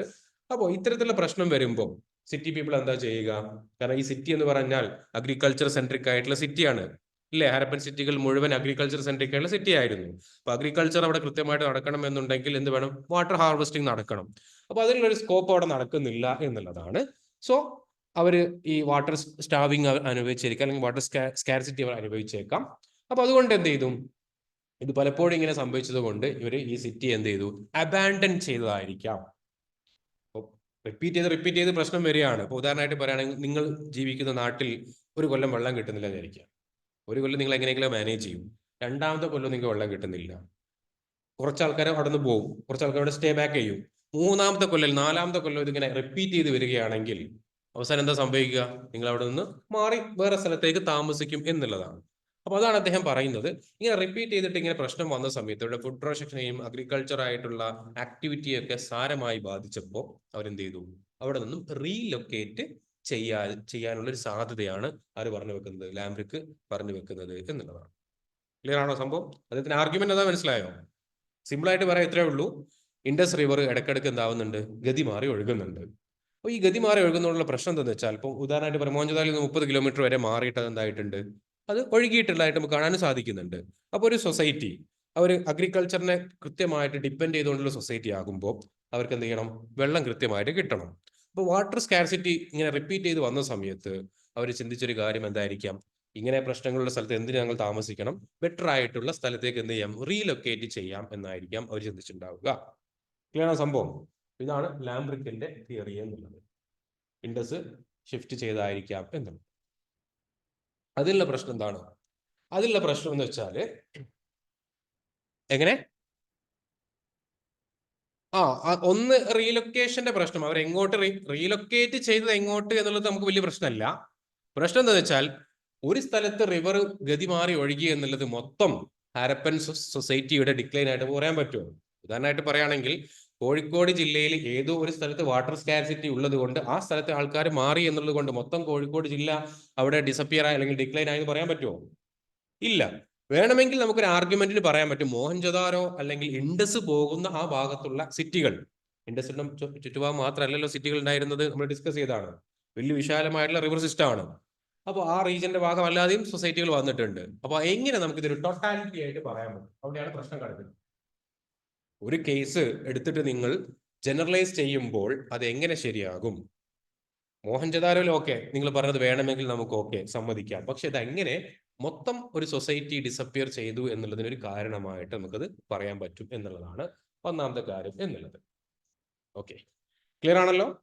അപ്പൊ നേരത്തെ ഈ പറഞ്ഞതുപോലെ ഈ ലോജിക്കും ഇവിടെ പറയാൻ പറ്റും. കാരണം മോഹൻജദാരോയിൽ ഇങ്ങനെ പ്രശ്നങ്ങൾ ഉണ്ടായിരുന്നുവെങ്കിൽ, കാരണം നമ്മൾ ധോളവീരയിൽ നമ്മൾ കണ്ടിട്ടുണ്ട്, കിലോമീറ്റർ അപ്പുറത്തുനിന്ന് വെള്ളം അവരെ ചെയ്തിട്ടുണ്ട്, കനാൽ സിസ്റ്റത്തിലൂടെ ഇങ്ങോട്ട് സിറ്റിയിലേക്ക് കൊണ്ടുവന്ന ആ ഒരു എക്സാമ്പിൾ നമ്മുടെ മുൻപിലുണ്ട്. അപ്പൊ അങ്ങനെ മോഹൻജദാരോയിൽ വെള്ളം ഇങ്ങനെ കിട്ടിയിട്ടില്ലെങ്കിൽ അവർ അതിനുള്ള വഴികൾ എന്താക്കിയിരിക്കാം, അവർ കണ്ടിട്ടുണ്ടാകാം എന്നുള്ളതാണ്. ക്ലിയർ ആണോ? സംഭവം ക്ലിയർ ആണോ? ഇങ്ങനെ വാട്ടർ സ്കാർസിറ്റി ഉള്ളൊരു സ്ഥലത്താണ് നമ്മൾ സ്വാഭാവികം ചിന്തിക്കില്ലോ, എങ്ങനെ നമുക്ക് ആൾട്ടർനേറ്റീവ് ഓപ്ഷൻസിനെ കുറിച്ച് ചിന്തിക്കുമല്ലോ. അതാര് ചിന്തിച്ചിരിക്കാം? മോഹൻജദാരോയിലെ ആൾക്കാർ ചിന്തിച്ചിരിക്കാം എന്നുള്ളതാണ്. പ്ലസ് എഗെയിൻ ലോജിക്കലി പറയുകയാണെങ്കിൽ നമുക്ക് എന്തില്ല, മറ്റൊരു പുതിയൊരു സെറ്റിൽമെന്റ് മോഹൻജദാർ, ഇപ്പൊ നീ പറഞ്ഞ കാര്യം ഇപ്പൊ റീലൊക്കേറ്റ് ചെയ്തു വിചാരിക്കാം, മോഹൻജദാരിൽ നിന്നും ആൾക്കാർ എന്ത് ചെയ്തു, ആ സിറ്റി ഒഴിവാക്കിയിട്ട് മറ്റൊരു സിറ്റിയിലേക്ക് പോയി.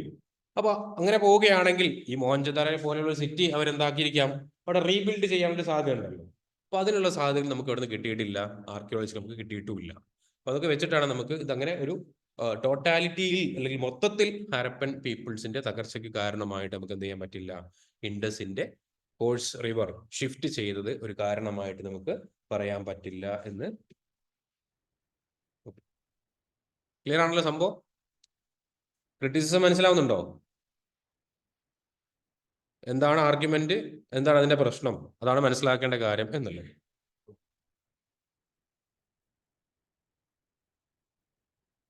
ഇനി അടുത്തൊരു റീസെന്റ് ആയിട്ട് നടന്ന തിയറിയിൽപ്പെട്ട ഒന്നാണ്, പ്രത്യേകിച്ച് ഫെയർ സർവീസിനെ പോലെ ആൾക്കാർ കൊണ്ടുപോകുന്ന ഇക്കോളജിക്കൽ ഇംബാലൻസ് അഥവാ over exploitation of the environment ആണ് ആക്ച്വലി ഹരപ്പൻ സൊസൈറ്റിയുടെ ഡിസപ്പിയറൻസിലേക്ക് വന്നത് എന്നുള്ളതാണ്. സോ ഇതായിരുന്നു നമ്മുടെ UPSCയിലോ PYQയിലോ നിങ്ങൾ കണ്ടില്ലേ, ഇക്കോളജിക്കൽ ഇംബാലൻസ് എങ്ങനെയാണ് ഹരപ്പൻ ഡിക്ലൈനിലേക്ക് വന്നത് എന്നുള്ളത്. റീസെന്റ് സ്റ്റഡി ആയതുകൊണ്ടാണ് ആ ക്വസ്റ്റ്യൻസ് വന്നിരുന്നത് എന്നുള്ളത്. സി അവിടെ നമുക്കൊന്ന് ഡീറ്റെയിൽ ആയിട്ട് നോക്കാം, എങ്ങനെ ഇക്കോളജിക്കൽ ആയിട്ടുള്ള പ്രശ്നങ്ങൾ അഥവാ ഇക്കോളജിക്കൽ പ്രശ്നം എന്ന് പറഞ്ഞാൽ over exploitation of the soil, എൻവയോൺമെന്റിനെ ഓവർ എക്സ്പ്ലോയിറ്റ് ചെയ്തത് ഹരപ്പൻ സൊസൈറ്റിയുടെ ഡിക്ലൈനിലേക്ക് വന്നു എന്നുള്ളതാണ് ഈ തിയറി പറയുന്നത്. അപ്പൊ ഈ തിയറി പ്രധാനമായിട്ട് കൊണ്ടുവന്നത് നമ്മുടെ ഫെയർ സർവീസ് ആണ് ഈ തിയറി മുന്നോട്ട് കൊണ്ടുവന്നത്. അപ്പൊ അദ്ദേഹം ഈ ഒരു തിയറി എങ്ങനെ കൊണ്ടുവന്ന് ചോദിക്കുകയാണെങ്കിൽ, ആദ്യം അദ്ദേഹം എന്ത് ചെയ്തു, അവിടുത്തെ പോപ്പുലേഷൻ ഒന്ന് എടുത്തു, എന്നിട്ട് ടോട്ടൽ ലാൻഡും ഫുഡും അതിനുള്ള ഓർഡർ റിക്വയർമെന്റ്സ് ഒക്കെ എടുത്തു. മോഡേൺ ഡാറ്റ വെച്ചിട്ട് ഹൈപ്പോത്തറ്റിക്കൽ അദ്ദേഹം എടുക്കുകയാണ്, ഡാറ്റ അനാലിസിസ് വെച്ചിട്ടാണ് അദ്ദേഹം ചെയ്യുന്നത്. എന്നിട്ട് അദ്ദേഹം നോക്കുകയാണ്, ഈ ഹാരപ്പൻ സിവിലൈസേഷനുള്ള മെയിൻ ലൊക്കേഷൻ എല്ലാം തന്നെ എന്താണ്, ഒരു സെമി അരിഡ് റീജിയൻ ആണ്. നിങ്ങൾക്ക് എല്ലാവരും ജോഗ്രഫിക്കലി നോക്കുകയാണെങ്കിൽ സെമി അരിഡ് റീജിയൻ ആണ് പൊതുവെ മൊത്തം ഹാരപ്പൻ ഗഗർ ഹക്ര റീജിയൻ നമ്മൾ എടുത്തു നോക്കുകയാണെങ്കിൽ സെമി അരിഡ് റീജിയൻ ആണ്. അപ്പൊ അവിടെയുള്ള പ്രശ്നം എന്താണെന്ന് വെച്ചാൽ, ഈ ഒരു ഹ്യൂമൻ ക്യാറ്റ് പോപ്പുലേഷൻ ഒക്കെ പ്രധാനമായിട്ടും connected with the forest resources, the food and fuel resources. അതായത് ഇതിന് ചുറ്റുഭാഗത്തുള്ള ഫോറസ്റ്റിൽ നിന്നും അതുപോലെ തന്നെ ഈ ഒരു ഏരിയയിൽ നിന്നുള്ള സോയിൽസിന്റെ ഫെർട്ടിലിറ്റിയെ ഡിപ്പെൻഡ് ചെയ്തുകൊണ്ടാണ് എന്താക്കിയിരുന്നത് ഈ സൊസൈറ്റി മുന്നോട്ട് പോയിരുന്നത്. കാരണം ഇതൊരു അഗ്രികൾച്ചർ സൊസൈറ്റിയാണ്, സ്വാഭാവികമായിട്ടും കൃഷി ചെയ്യാൻ ആവശ്യമായിട്ടുള്ള റോ മെറ്റീരിയൽസും കാര്യങ്ങളെല്ലാം തന്നെ അവർ നെയ്ബറിംഗ് ആയിട്ടുള്ള അഡ്ജസ്റ്റ്നിങ് ഏരിയയിൽ നിന്നാണ് അവർ ചെയ്തിരുന്നത് എന്നുള്ളതാണ്. അപ്പൊ അതുകൊണ്ട് തന്നെ ഈ ഒരു over exploit over a period of time, കുറച്ചു കാലം മുന്നോട്ട് പോയ സമയത്ത് അവിടെ എന്താ സംഭവിക്കുന്നത്, പോപ്പുലേഷന്റെ എണ്ണം കൂടി. പോപ്പുലേഷൻ എണ്ണം കൂടിയ സമയത്ത് എന്താവുകയാണ്, ഈ ഒരു ലാൻഡിനെ അവർ ഓവറായിട്ട് എക്സ്പ്ലോയിറ്റ് ചെയ്തു എന്നുള്ളതാണ്. ഉദാഹരണമായിട്ട് പറയുകയാണ് over cultivation, over grazing and excessive cutting of trees four farming. അപ്പൊ ഇങ്ങനെ എൻവയോൺമെന്റിനെ ഓവർ എക്സ്പ്ലോയിറ്റ് ചെയ്ത സമയത്ത് സ്വാഭാവികമായിട്ടും എന്താ സംഭവിക്കുക, നിങ്ങളൊരു സ്ഥലത്ത് ഇപ്പൊ ഉദാഹരണം ലെറ്റ്സ് സേ ഈ ഒരു ഏരിയയിൽ 10 പേർക്ക് ഓക്കെയാണ്, ഇവിടെ ഒരു 100 പേര് വന്ന എന്താ അവസ്ഥ? 10 പേരുള്ള സ്ഥലത്ത് 100 പേര് വന്ന എന്തായിരിക്കും അവസ്ഥ? സ്ഥലം മതിയാവില്ല ഒന്ന്. കാരണം എന്ത് മാറുന്നില്ല, ഇൻഫ്രാസ്ട്രക്ചർ കൂടുന്നില്ല, ആളുടെ എണ്ണം കൂടുന്നു. അപ്പൊ എന്താ അവസ്ഥ നിങ്ങൾക്ക് അറിയാലോ. എന്ന് പറഞ്ഞതുപോലെയാണ് ഇവിടെ ഹാരപ്പൻസിൽ തുടക്കത്തിൽ ഓക്കെ ആയിരുന്നു, പക്ഷെ ഓവർ എ പീരീഡ് ഓഫ് ടൈംസിൽ പോപ്പുലേഷൻ കൂടിയപ്പോൾ അതിനനുസരിച്ച് കൊണ്ടുള്ള ആ ഒരു ഇൻഫ്രയിൽ വന്ന അല്ലെങ്കിൽ സറൗണ്ടിങ്സിൽ വന്ന അഡ്വാൻസ്മെന്റ് അവിടെ നടന്നില്ല. ഉള്ള ആൾക്കാർ എന്ത് ചെയ്തു, എൻവയോൺമെന്റ് ഓവർ ആയിട്ട് എക്സ്പ്ലോയിറ്റ് ചെയ്തു എന്നുള്ളതാണ്. ആൻഡ് ഫൈനലി ഇതെന്ത് സംഭവിക്കുകയാണ്, എൻവയോൺമെന്റൽ ഡീഗ്രഡേഷനിലേക്ക് സംഭവിക്കുകയാണ്. അതിൽ ഉദാഹരണമായിട്ട് അദ്ദേഹം പറയുകയാണ്, അവിടെ ഫോറസ്റ്റും ഗ്രാസ് കവറും ഒക്കെ പതുക്കെ പതുക്കെ ഡിസപ്പിയർ ആകുന്നു, സോയിൽസിന്റെ ഫെർട്ടിലിറ്റി നഷ്ടപ്പെടുന്നു, അത് പിൽക്കാലത്ത് നാച്ചുറൽ ആയിട്ടുള്ള ഇഷ്യൂസിലേക്ക്, ഉദാഹരണമായിട്ട് ഫ്ലഡ്, ഡ്രോട്ട് പോലെയുള്ള ഇഷ്യൂസിലേക്ക് വരുന്നു. Which increase the soil salinity. Salinity കൂടുകയാണ് സോയിൽസിൽ. സലിനിറ്റി കൂടി കഴിഞ്ഞാൽ എന്താ സംഭവിക്കുക? ഉപ്പിന്റെ അംശം കൂടി കഴിഞ്ഞാൽ എന്താ സംഭവിക്കുക? മണ്ണില് കൃഷി ചെയ്യാൻ അവിടെ കഴിയില്ല എന്നുള്ളതാണ്. അപ്പൊ ആ ഒരു അവസ്ഥയിലേക്ക് എത്തിച്ചേർന്നു എന്നുള്ളതാണ്. സോ ഈ ഒരു ഡിപ്ലേഷൻ അഥവാ ഈ എൻവയോൺമെന്റിൽ വന്ന ഈ ഒരു ഡിപ്ലേഷൻ ആണ് ആക്ച്വലി എന്തായത്? ഹാരപ്പന്റെ എൻറ്റയർ എക്കോണമിയെയും സിവിലൈസേഷനെയും അത് ബാധിച്ചു എന്നുള്ളതാണ്. കാരണം കൃഷിയെ ഡിപ്പെൻഡ് ചെയ്ത് നടക്കുന്ന ഒരു സൊസൈറ്റിയിൽ ഇത്തരത്തിലുള്ള പ്രശ്നങ്ങൾ വരുന്ന സമയത്ത് അവരുടെ ആ എക്കണോമിക് ബാലൻസ് തന്നെ എന്താക്കുകയാണ്? ടോട്ടലി ഡിസ്റ്റർബ് ചെയ്യും എന്നുള്ളതാണ്. അപ്പോൾ ഈ എൻവയോൺമെന്റിനെ ഓവറായിട്ട് എക്സ്പ്ലോയിറ്റ് ചെയ്തത് ആക്ച്വലി എന്താവുകയാണ്? അവരുടെ ഈ ഒരു ഇക്കോളജിക്കൽ ഇൻബാലൻസ് വന്നത് അവരുടെ എക്കോണമിയെ തന്നെ മൊത്തത്തിൽ ബാധിക്കുന്നു. അതാണ് എന്താക്കിയിരുന്നത്? അവിടെ ഒരു ഷിഫ്റ്റ് നടക്കുന്നത് എന്നുള്ളതാണ്. സോ അത് വെച്ചിട്ടാണ് അദ്ദേഹം പറയുന്നത്, so there is A gradual movement away to the areas which offered better subsistence possibilities. So that's why the Harappan community moved toward Gujarat and eastern areas away from the Indus. So അദ്ദേഹം പറയുന്നത് ഇത് വെറുതെ പറയല്ല. So ഇതൊക്കെ വെച്ചിട്ടാണ് അദ്ദേഹം പറയുന്നത്. കാരണം ലേറ്റർ ഫേസിൽ നമുക്ക് ക്ലിയർ കട്ട്, നേരത്തെ നമ്മൾ പറഞ്ഞില്ലായിരുന്നു, ഒരു മൂവ്മെന്റ് ഒക്കെ അവിടെ നടന്നിരുന്നു ഈസ്റ്റേൺ ഭാഗത്തേക്ക്. എന്തിന് ആൾക്കാർ അങ്ങോട്ട് പോയി? അതിനാണ് അദ്ദേഹം പറയുന്നത്. കാരണം നേരത്തെ എക്സ്പ്ലോർ ചെയ്യാത്ത പുതിയ പുതിയ ഫ്രഷ് ആയിട്ടുള്ള ലാൻഡ് അവിടെ ഉണ്ടായിരുന്നു. അപ്പോൾ ഫ്രഷ് ലാൻഡിലേക്ക് ഫ്രഷ് ആയിട്ട് കൾട്ടിവേറ്റ് ചെയ്യാൻ വേണ്ടിയിട്ടായിരിക്കാം ഇവിടെയുള്ള ആൾക്കാർ മൂവ് ചെയ്തിട്ടുണ്ടാവുക എന്നുള്ളതാണ്. ക്ലിയർ ആണോ സംഭവം? കണക്ട് ചെയ്യാൻ പറ്റുന്നുണ്ടോ? ഇദ്ദേഹത്തിന്റെ തിയറി എന്താണ്? ഇക്കോളജിക്കൽ ഇംബാലൻസ് എന്നുള്ളത്. അപ്പൊ ഇത്ര ആലോചിച്ചാൽ മതി നിങ്ങൾ. ഹാരപ്പൻസിൽ അവിടെ ഫേസ് ചെയ്യേണ്ട പ്രശ്നം എന്ന് വെച്ചാൽ നാച്ചുറൽ ആയിട്ടുള്ള പ്രശ്നമാണ്. കാരണം ഒരു എൻവയോൺമെന്റിനെ ഡിപ്പെൻഡ് ചെയ്തുകൊണ്ടുള്ള ഒരു സൊസൈറ്റി, അല്ലെങ്കിൽ അഗ്രികൾച്ചറിനെയും ഡിപ്പെൻഡ് ചെയ്യുന്ന സൊസൈറ്റി, അവരുടെ സറൗണ്ടിങ്സിനെ ഡിപ്പെൻഡ് ചെയ്യുന്ന സൊസൈറ്റി, അവിടെ പോപ്പുലേഷൻ കൂടുന്ന സമയത്ത് സ്വാഭാവികമായിട്ടുണ്ടാകുന്ന പ്രശ്നങ്ങൾ എന്താണ്? അവിടെയുള്ള ആൾക്കാർ എന്ത് ചെയ്യും? ഓവറായിട്ട് അതിനെ യൂസ് ചെയ്യും. ഓവറായി യൂസ് ചെയ്യുന്ന സമയത്ത് എന്ത് ചെയ്യും? അവിടെ ഉണ്ടാകുന്ന റിസോഴ്സുകളെല്ലാം തന്നെ കുറയും എന്നുള്ളതാണ്. അതിന്റെ കൂട്ടത്തിൽ ഫ്ലഡും മറ്റുമായിട്ട് സാലിനിറ്റി ആയിട്ടുള്ള വാട്ടേഴ്സ് അവിടെ വരുന്നു. അവർക്ക് അവിടെ നിൽക്കുന്ന ലാൻഡ് യൂസ് ചെയ്യാൻ പറ്റുന്നില്ല. Which ultimately led in to the collapse of their economy. അപ്പൊ സ്വാഭാവികമായിട്ട് അവർ ബെറ്റർ ഓപ്ഷൻസ് അന്വേഷിക്കും. ആ ബെറ്റർ ഓപ്ഷൻസിന്റെ ഭാഗമായിട്ടാണ് ഈ പറയപ്പെടുന്ന ഏരിയയിൽ നിന്നും ഈസ്റ്റേൺ ഭാഗത്തേക്കുള്ള അവരുടെ ആ ഒരു മൂവ്മെന്റ് കാണാൻ സാധിക്കുന്നത്. എന്താണ് ആ തീരുടെ ചുരുക്കം എന്നുള്ളത്. ജാസിമ എവിടെ ഉണ്ടോ? ഓക്കെ, ചില സമയത്ത് ഇങ്ങോട്ടോ പോകണ്ടോ എന്നൊരു സംശയമുണ്ട്. മൈൻഡ് ഇവിടെ ഉണ്ടല്ലോ അല്ലേ? ഓക്കെ, ക്ലിയർ ആണല്ലോ? ഇക്കോളജിക്കൽ ഇംബാലൻസ് അല്ലെങ്കിൽ over exploitation of the environment എന്നുള്ളത്.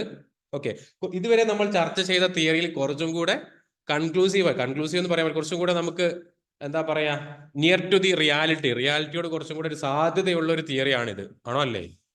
ഇതുവരെ നമ്മൾ 3 തിയറി പറഞ്ഞു. ഈ 4 തിയറിയിൽ കുറച്ചും കൂടെ ഒരു എന്താ റിയാലിറ്റിയോട് നമുക്ക് ചേർന്ന് നിൽക്കുന്ന ഒരു തിയറിയാണ് ഇദ്ദേഹം കൊണ്ടുവന്നത് എന്നുള്ളതാണ്. പക്ഷെ it has it's on limitation. എന്താണ് ഇതിന്റെ പ്രശ്നം? പ്രശ്നം എന്ന് പറയാൻ ലിമിറ്റേഷൻസ് ഉണ്ട്. ഈ തിയറിക്കും ലിമിറ്റേഷൻസ് ഉണ്ട്. ആ, അവര് മൂവ് ചെയ്തിട്ടുണ്ടെങ്കിൽ ഇതുപോലുള്ള കൾച്ചർ വേറെ ഉണ്ടാകാം. ഓക്കെ,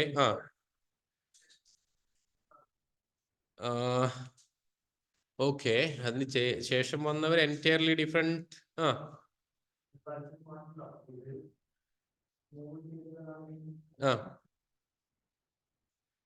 അതായത് റീജിയനിലെ ആൾക്കാരെ ഇങ്ങോട്ട് ഈസ്റ്റേൺ ഭാഗത്തേക്ക് വന്നു എന്നുള്ളതാണ്. പക്ഷെ ഇതിന്റെ കണ്ടിന്യൂറ്റി നമുക്ക് കിട്ടിയ ലേറ്റ് ഫേസിൽ പിന്നെ ഈവൻ നമ്മുടെ മഹാരാഷ്ട്ര റീജിയൻ വരെ ആൾക്കാർ എത്തിയിട്ടുണ്ടല്ലോ. ശരി, ഹാരപ്പൻ ഫീച്ചേഴ്സ് ഒക്കെ എവിടെ കാണാൻ സാധിക്കില്ല. എല്ലാം കാണുന്നില്ല, ചിലതൊക്കെ നമുക്ക് കാണാൻ സാധിക്കുന്നുണ്ട്. അപ്പൊ ആൾക്കാർ മൂവ് ചെയ്തിട്ടുണ്ട്, അതിൽ സംശയം. എന്തെങ്കിലും പ്രശ്നം നിങ്ങൾക്ക് തോന്നുന്നുണ്ടോ ഈ തിയറി? നോട്ട്സ് നോക്കരുത്. തിയറി എന്തെങ്കിലും പ്രശ്നം തോന്നുന്നുണ്ടോ നിങ്ങൾക്ക്? നിങ്ങളുടെ ഒരു ലോജിക്ക് വെച്ചിട്ട്? അല്ല, ആര്യൻസിനെ കുറിച്ച് നിങ്ങൾ ഇപ്പൊ ചിന്തിക്കേ വേണ്ട. ആ ആ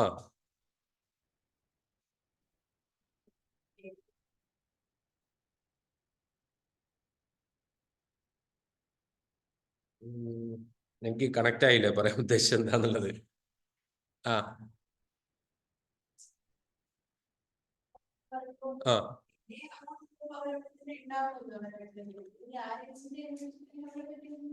ആ ഓക്കെ മനസ്സിലായി. അതായത് ഇവിടെ നിന്നൊരു സൊസൈറ്റി ഇങ്ങോട്ട് വന്നു എന്ന് പറയുമ്പോൾ അവരവിടെ എക്സിസ്റ്റ് ചെയ്യണമല്ലോ എന്നുള്ളത്.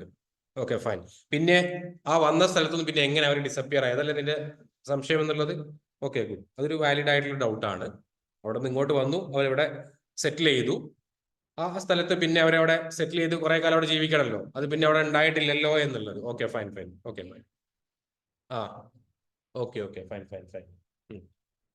അതൊരു വാലിഡ് ആയിട്ടുള്ള ഡൗട്ടാണ്. Okay fine. ഇനി നമുക്ക് നോക്കാം. ഒന്നാമത്തെ കാര്യം, നമ്മൾ ഈ ഒരു അദ്ദേഹത്തിന്റെ ആർഗ്യുമെന്റ്, അതായത് ഫെർട്ടിലിറ്റി നഷ്ടപ്പെട്ടതാണ് ഇതിന്റെ മെയിൻ പ്രശ്നം എന്ന് പറഞ്ഞാൽ, പക്ഷെ ഈ ഒരു തിയറി നമുക്ക് എന്ത് ചെയ്യാൻ പറ്റുന്നില്ല. ഈ സോയിൽ എക്സ്പോഷർ എന്നുള്ള കാര്യം ഈ ഒരു ഏരിയയിൽ എടുത്ത് നോക്കുകയാണെങ്കിൽ നമുക്ക് ഒരിക്കലും സയന്റിഫിക്കലി നമുക്ക് എന്ത് ചെയ്യാൻ പറ്റില്ല, പ്രൂവ് ചെയ്യാൻ പറ്റില്ല. ലോജിക്കലി നമുക്ക് പ്രൂവ് പറയാൻ പറ്റും. പക്ഷെ നമുക്കൊരു സോയിൽസിന്റെ അതിന്റെ ഫെർട്ടിലിറ്റി എപ്പോഴാണ് നഷ്ടപ്പെടുന്നത്?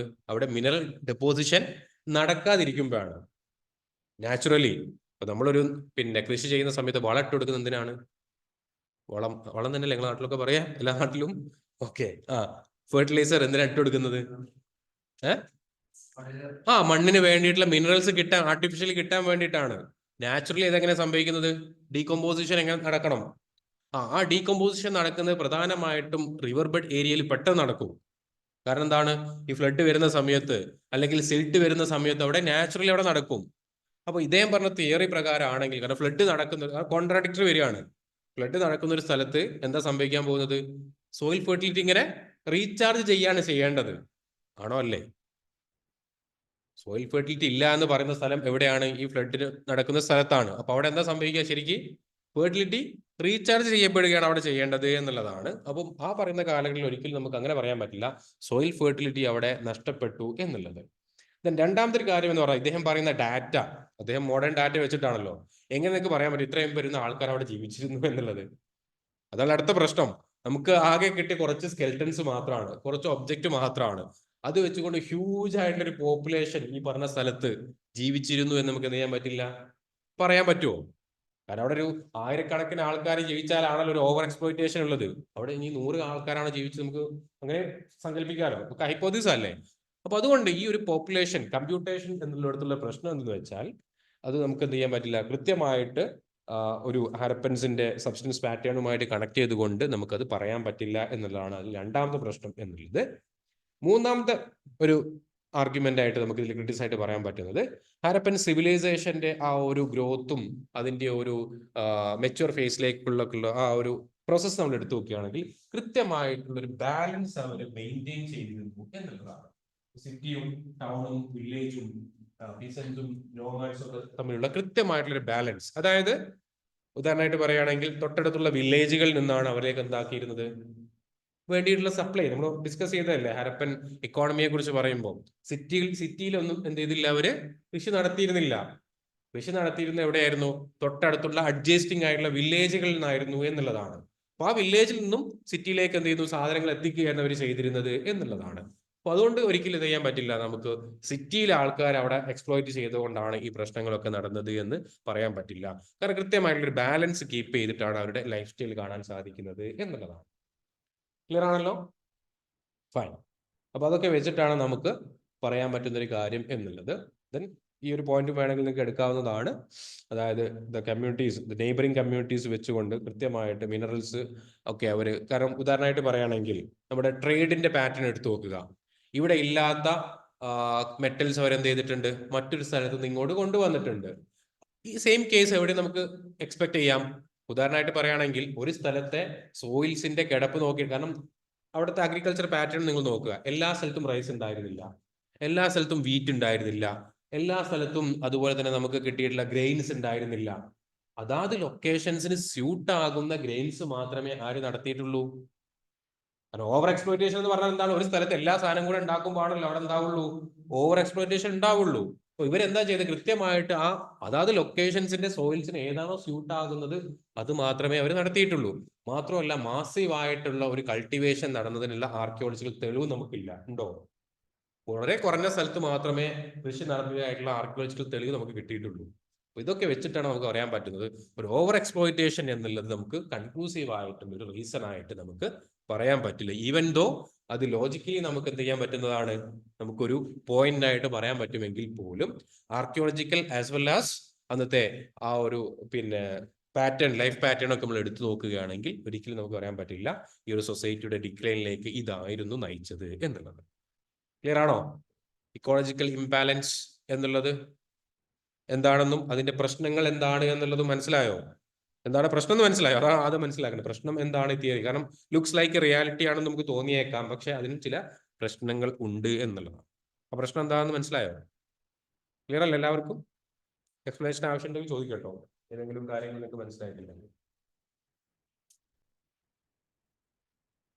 ദെൻ അഞ്ചാമത്തെ തിയറിയാണ് ഗ്രാജുവൽ. നേരത്തെ പറഞ്ഞ തിയറിയുമായിട്ട് ചെറിയൊരു സ്ലൈറ്റ് ഡിഫറൻസ് മാത്രമാണുള്ളത്. The gradual desiccation and climate change. Gradual desiccation and climate change. Climate change ആണ് ഹരപ്പൻസിന്റെ ഡിസപ്പിയറൻസിലേക്ക് വന്നത് എന്നുള്ളതാണ്. അതിൽ പ്രധാനമായിട്ട് അവർ പറയുന്നത് ഈ അരിഡ് റീജിയനിൽ വന്ന പ്രത്യേകിച്ച് ഒരുപാട് ഏരിയകൾ അരിഡ് റീജിയൻ ആയിട്ട് വരുന്നു.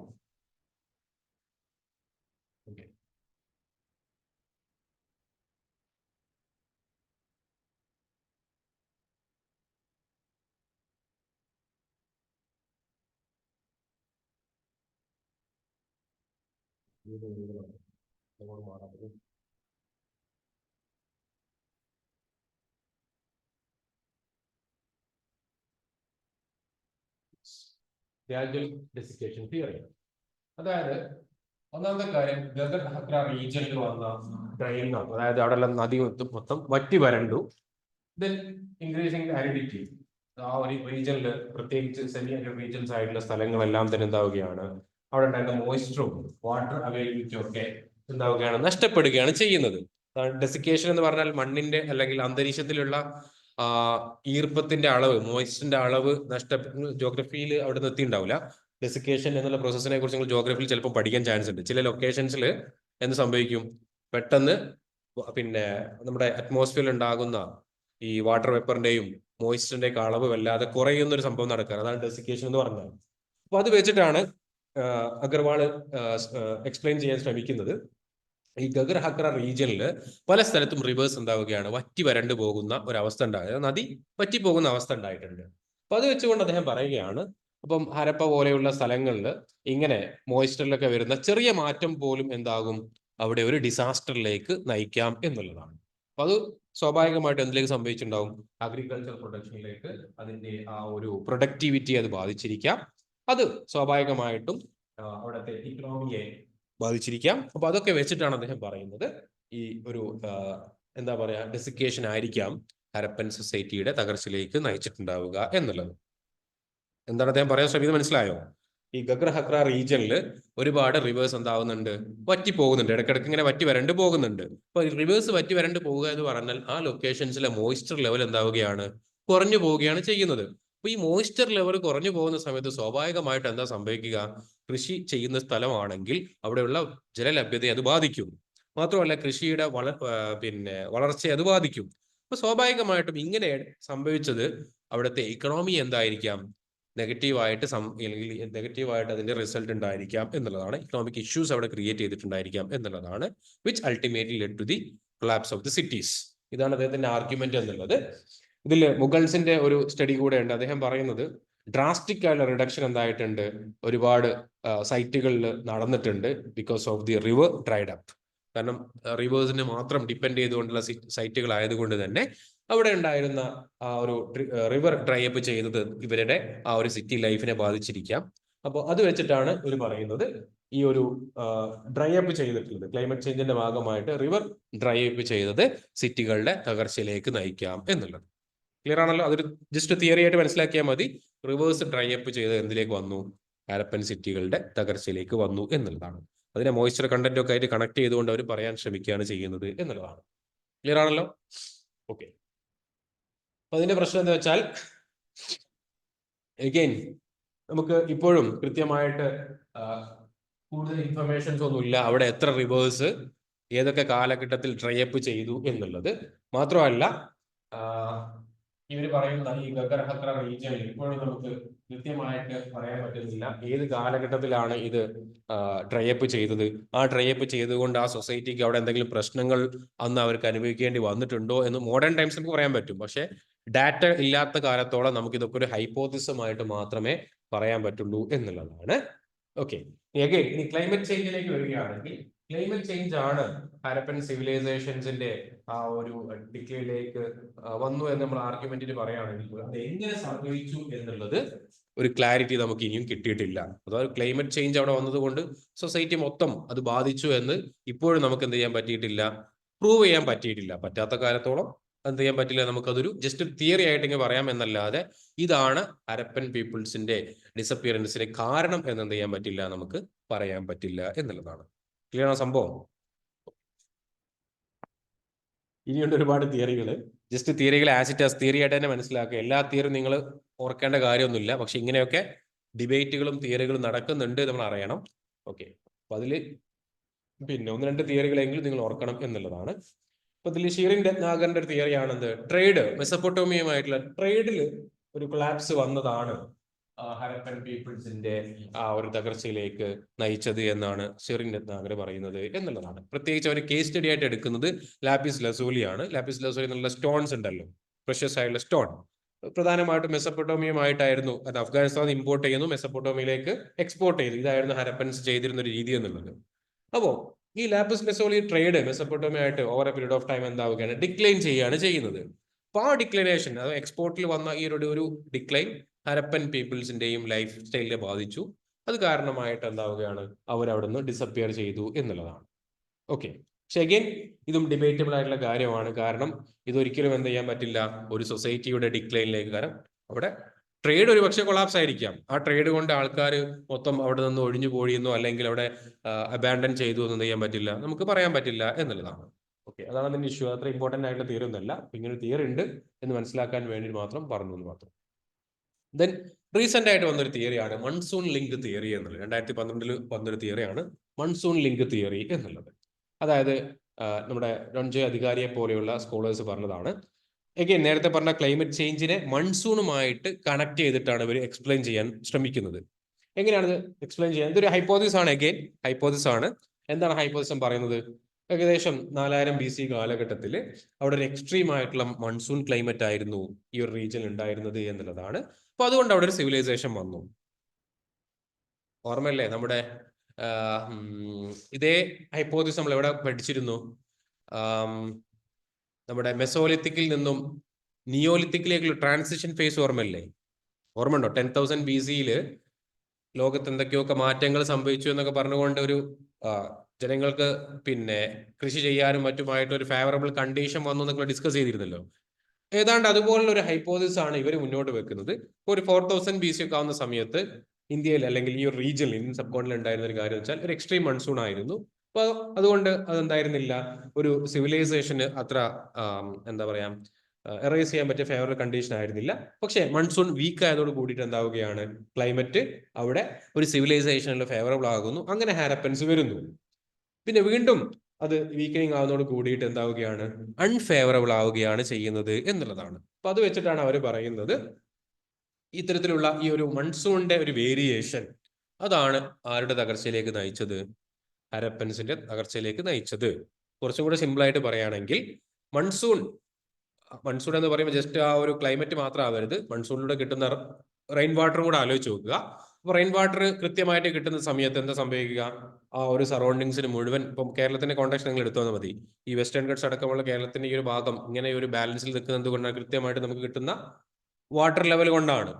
അപ്പോൾ അത് ഒരു സെർട്ടൻ പോയിന്റ് ഓഫ് ടൈംസിൽ കിട്ടിക്കൊണ്ടിരുന്നാൽ അവിടെ സൊസൈറ്റിക്ക് സർവേ ചെയ്യാൻ പറ്റും. പക്ഷെ മൺസൂൺ പതുക്കെ വീക്കൺ ആവുന്നു, തീരെ മൺസൂൺ കിട്ടാതിരിക്കുന്നു, റെയിൻഫോൾ ഇല്ലാതിരിക്കുന്നു. അത് അവിടുത്തെ പിന്നെ സറൗണ്ടിങ്സിനെ മൊത്തം അത് എന്താ ചെയ്യാൻ പോവാണ്, ബാധിക്കാൻ പോവുകയാണ്. സോ ആ ഒരു ഐഡിയ വെച്ചിട്ടാണ് അവർ പറയുന്നത് എന്താക്കുന്നത്, ഈ മൺസൂണിന്റെ പ്രശ്നമാണ് ഇതിന്റെ ഒരു റീസൺ എന്നുള്ളത്. പക്ഷെ അവിടെയുള്ള പ്രശ്നം എന്തെന്ന് വെച്ചാൽ അവിടെയുള്ള പല റിവേഴ്സും എന്തായിരുന്നില്ല, മൺസൂൺ റിവർ അല്ലെങ്കിൽ നമ്മൾ എന്താ പറയാ, നിങ്ങൾ പെരന്യൽ റിവർ എന്നും അല്ലെങ്കിൽ ഹിമാലയൻ റിവേഴ്സ് എന്നൊക്കെ നമ്മൾ പറയാറില്ലേ. അപ്പോൾ മൺസൂണിനെ ബേസ് ചെയ്തുകൊണ്ടുള്ള റിവേഴ്സും ആയിരുന്നില്ല ഇവിടെ ഉണ്ടായിരുന്നത് എന്നുള്ളതാണ്. കാരണം പലതെന്താണ്, ഗ്ലാസിയർ ഫെഡ് ആയിട്ടുള്ള ഗ്ലേസിയേഴ്സിനെ ബേസ് ചെയ്തുകൊണ്ടുള്ള റിവേഴ്സ് ആയതുകൊണ്ട് തന്നെ മൺസൂൺ കിട്ടിയിട്ടില്ല എന്ന് വിചാരിച്ചിട്ട് എന്ത് സംഭവിക്കില്ല, അവിടെ വെള്ളമില്ലാത്ത അവസ്ഥയോ അല്ലെങ്കിൽ പ്രകൃതിക്ക് നാച്ചുറൽ ആയിട്ടുള്ള ഇംബാലൻസ് ഒന്നും അവിടെ വരില്ല എന്നുള്ളതാണ്. പക്ഷെ ഇങ്ങനെ ഒരു തിയറി ഉണ്ട് എന്ന് ജസ്റ്റ് ഒന്ന് മനസ്സിലാക്കുക. ഓക്കെ. ദെൻ 2018 വന്ന മറ്റൊരു തിയറിയാണ് എന്ത്, അണ്ടർ സീ ഫോസിൽ എവിഡൻസ് വെച്ചുകൊണ്ട് അഥവാ മറൈൻ DNA വെച്ചുകൊണ്ട് ഹാരപ്പൻസിന്റെ ഡിക്ലൈനെ കുറിച്ച് പറയുന്നുണ്ട്. അതിൽ പ്രത്യേകിച്ച് WHOI ഹെൽത്ത് സെന്റർ അല്ല, സോറി ഹെൽത്ത് ഓർഗനൈസേഷൻ അല്ല, വുഡ്സ് ഹോൾ ഓഷ്യോഗ്രാഫിക് ഇൻസ്റ്റിറ്റ്യൂഷൻ പറയുന്ന WHO പഠനമാണ്. അവര് അണ്ടർ സീ ഫോസിൽസ് എടുത്തുകൊണ്ട് അഥവാ മറൈൻ DNA വെച്ചുകൊണ്ട് എഗെയിൻ അവർ പറയുകയാണ് ക്ലൈമറ്റ് ചേഞ്ച് തന്നെയാണ്. അതായത് വിന്റർ മൺസൂൺ, നേരത്തെ പറഞ്ഞവര് ജസ്റ്റ് മൺസൂണിനെ കുറിച്ച് പറഞ്ഞപ്പോൾ ഇവിടെ ഇവർ പറഞ്ഞത് വിന്റർ മൺസൂൺ ആണ് ആക്ച്വലി ജനങ്ങൾ എന്താക്കിയിട്ടുള്ളത് മൈഗ്രേഷനിലേക്ക് വന്നത് എന്നുള്ളതാണ്. അതായത് മൺസൂൺ സാധാരണ വരുന്ന സീസൺ എപ്പോഴാണ്, വിന്ററിലാണ് വരുന്നത്. സമ്മർ കഴിഞ്ഞ തൊട്ടുടനെയല്ലേ മൺസൂൺ വരാറുള്ളത്. ആ മൺസൂൺ എന്ത് ചെയ്യുന്നു, വിന്ററിൽ വരുന്നു. നമ്മൾ കാലം തെറ്റി പെയ്യുന്ന മഴ എന്നൊക്കെ പറയാറുണ്ടല്ലോ. കാരണം കാലം തെറ്റി മഴ പെയ്തുള്ള പ്രശ്നം എന്താണ്, കൃഷി അത് ബാധിക്കും. വെള്ളം കിട്ടേണ്ട സമയത്ത് വെള്ളം കിട്ടിയാലേ കാര്യമുള്ളൂ. വെള്ളം കിട്ടേണ്ടാത്ത സമയത്ത്, കൃഷി വളരുന്ന സമയത്ത് മഴ കിട്ടിക്കഴിഞ്ഞാൽ കൃഷിയൊക്കെ നശിച്ചു പോകും എന്നുള്ളതാണല്ലോ നമുക്ക് എല്ലാവർക്കും അറിയുന്ന ഒരു കോമൺ സാധനം. ആ കാര്യം വെച്ചിട്ടാണ് അവർ പറയുന്നത്. അപ്പോൾ ഈ ഒരു വിന്റർ മൺസൂൺസ്, ഇങ്ങനെ ഇടയ്ക്ക് വരുന്ന വിന്റർ മൺസൂൺസ് ആണ് ആക്ച്വലി ജനങ്ങളെ എന്താക്കിയത്, ഈ ഒരു ലൊക്കേഷനിൽ നിന്നും മൈഗ്രേറ്റ് ചെയ്യാൻ പ്രേരിപ്പിച്ചത് എന്നുള്ളതാണ്. സോ അതിലവർ പറയുന്നൊരു കാര്യം എന്ന് വെച്ചാൽ 2500 BC ഒക്കെ ആവുന്ന സമയത്ത് ടെമ്പറേച്ചറിൽ എന്താവുന്നുണ്ട്, അല്ലെങ്കിൽ വെതർ ടെമ്പറേച്ചറിൽ ചില മാറ്റങ്ങൾ അവിടെ കാണാൻ സാധിക്കുന്നുണ്ട്. അത് ഇൻഡസ് വാലിയിൽ എന്താക്കിയിട്ടുള്ളത്, സമ്മർ മൺസൂൺ റെയിൻസിനെ അത് എഫക്ട് ചെയ്തു എന്നുള്ളതാണ്. അത് ഡ്രൈ അപ്പ് ചെയ്തു, which turn agriculture difficult and which resulted in to the abandons of the Harappan cities. അതാണ് അവരുടെ ആർഗ്യുമെന്റ് എന്നുള്ളത്. സംഗതി ക്ലിയർ ആണോ? അതായത് അവർക്ക് കിട്ടിയ അതായത് ഈ ഒരു ഏരിയയിൽ നിന്നും കിട്ടിയിട്ടില്ല, അപ്പം നമ്മുടെ അറേബ്യൻ സീയുടെ ഭാഗത്ത് നിന്ന് കിട്ടിയിട്ടുള്ള ഫോസിൽസ് വെച്ചിട്ടാണ് അവർ ഈ പഠനം നടത്തുന്നത്.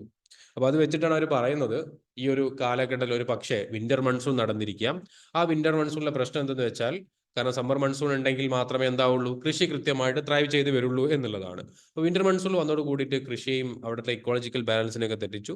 അത് സ്വാഭാവികമായിട്ടും അവിടെ നിന്ന് ജനങ്ങൾ മറ്റൊരു സ്ഥലത്തേക്ക് മൈഗ്രേറ്റ് ചെയ്യാൻ കാരണമായി. So this is how this life has been collapsed. അതാണ് മൺസൂൺ ലിങ്ക് തിയറി പറയുന്നത്.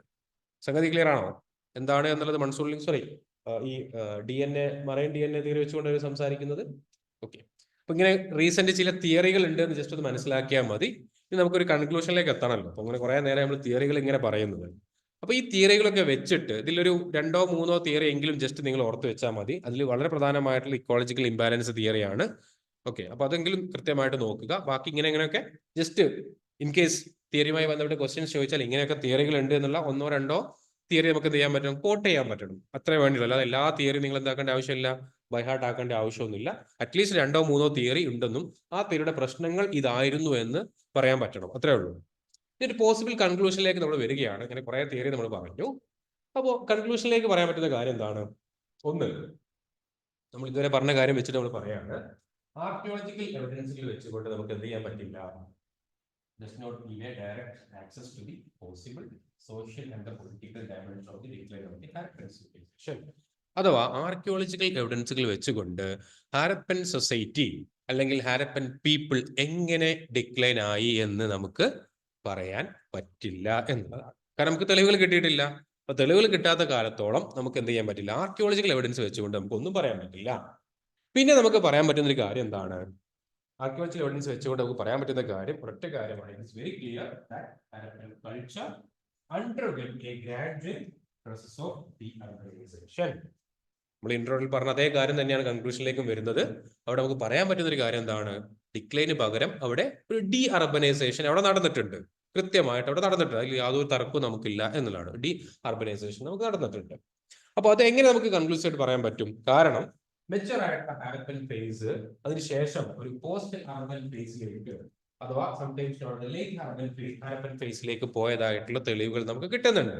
അതായത് മെച്ചർ ഹാരപ്പൻ ഫേസിൽ നമ്മൾ കണ്ട യുണീക്ക് ആയിട്ടുള്ള ഫീച്ചേഴ്സ് അല്ല ലേറ്റർ ഹാരപ്പൻ ഫേസിൽ നമ്മൾ കാണുന്നത്. അതിന് ഉദാഹരണമാണ് നമ്മൾ പറഞ്ഞത് നേരത്തെ, എന്ത് സിറ്റിന്റെ പ്ലാനിങ് നഷ്ടപ്പെടുന്നതും ബിൽഡിംഗ് മെറ്റീരിയൽസിന്റെ ക്വാളിറ്റി പോകുന്നതും, നേരത്തെ നമ്മൾ പറഞ്ഞ റൈറ്റിംഗ്സ് പോലെ ഓർമ്മയില്ലേ നമ്മൾ ഇൻട്രൊഡക്ഷനിൽ പറഞ്ഞ കാര്യങ്ങൾ, അതൊക്കെ ഇല്ലാത്ത ഒരു ഫേസ് നമുക്ക് കാണാൻ സാധിക്കുന്നുണ്ട്. അപ്പൊ അത് വെച്ചിട്ടാണ് നമുക്ക് പറയാൻ പറ്റുന്നത് ഡീ അർബനൈസേഷൻ എന്തായിട്ടുണ്ട്, അവിടെ നടന്നിട്ടുണ്ട് എന്നുള്ളത്. അത് എങ്ങനെ നടന്നു എന്നുള്ളിടത്ത് നമുക്ക് എന്ത് ചെയ്യാൻ പറ്റില്ല, ഒരു കൺക്ലൂസീവായിട്ട് ഒരു റീസണിലേക്ക് അല്ലെങ്കിൽ ഒരു ഇന്ന കാരണം കൊണ്ടാണ്, ഇന്ന റീസൺ കൊണ്ടാണ് ഹരപ്പൻ ഡിസപ്പിയർ ചെയ്ത് എന്ന് നമുക്ക് എന്ത് ചെയ്യാൻ പറ്റില്ല, കൺക്ലൂസീവായിട്ട് നമുക്ക് പറയാൻ പറ്റില്ല. അങ്ങനെ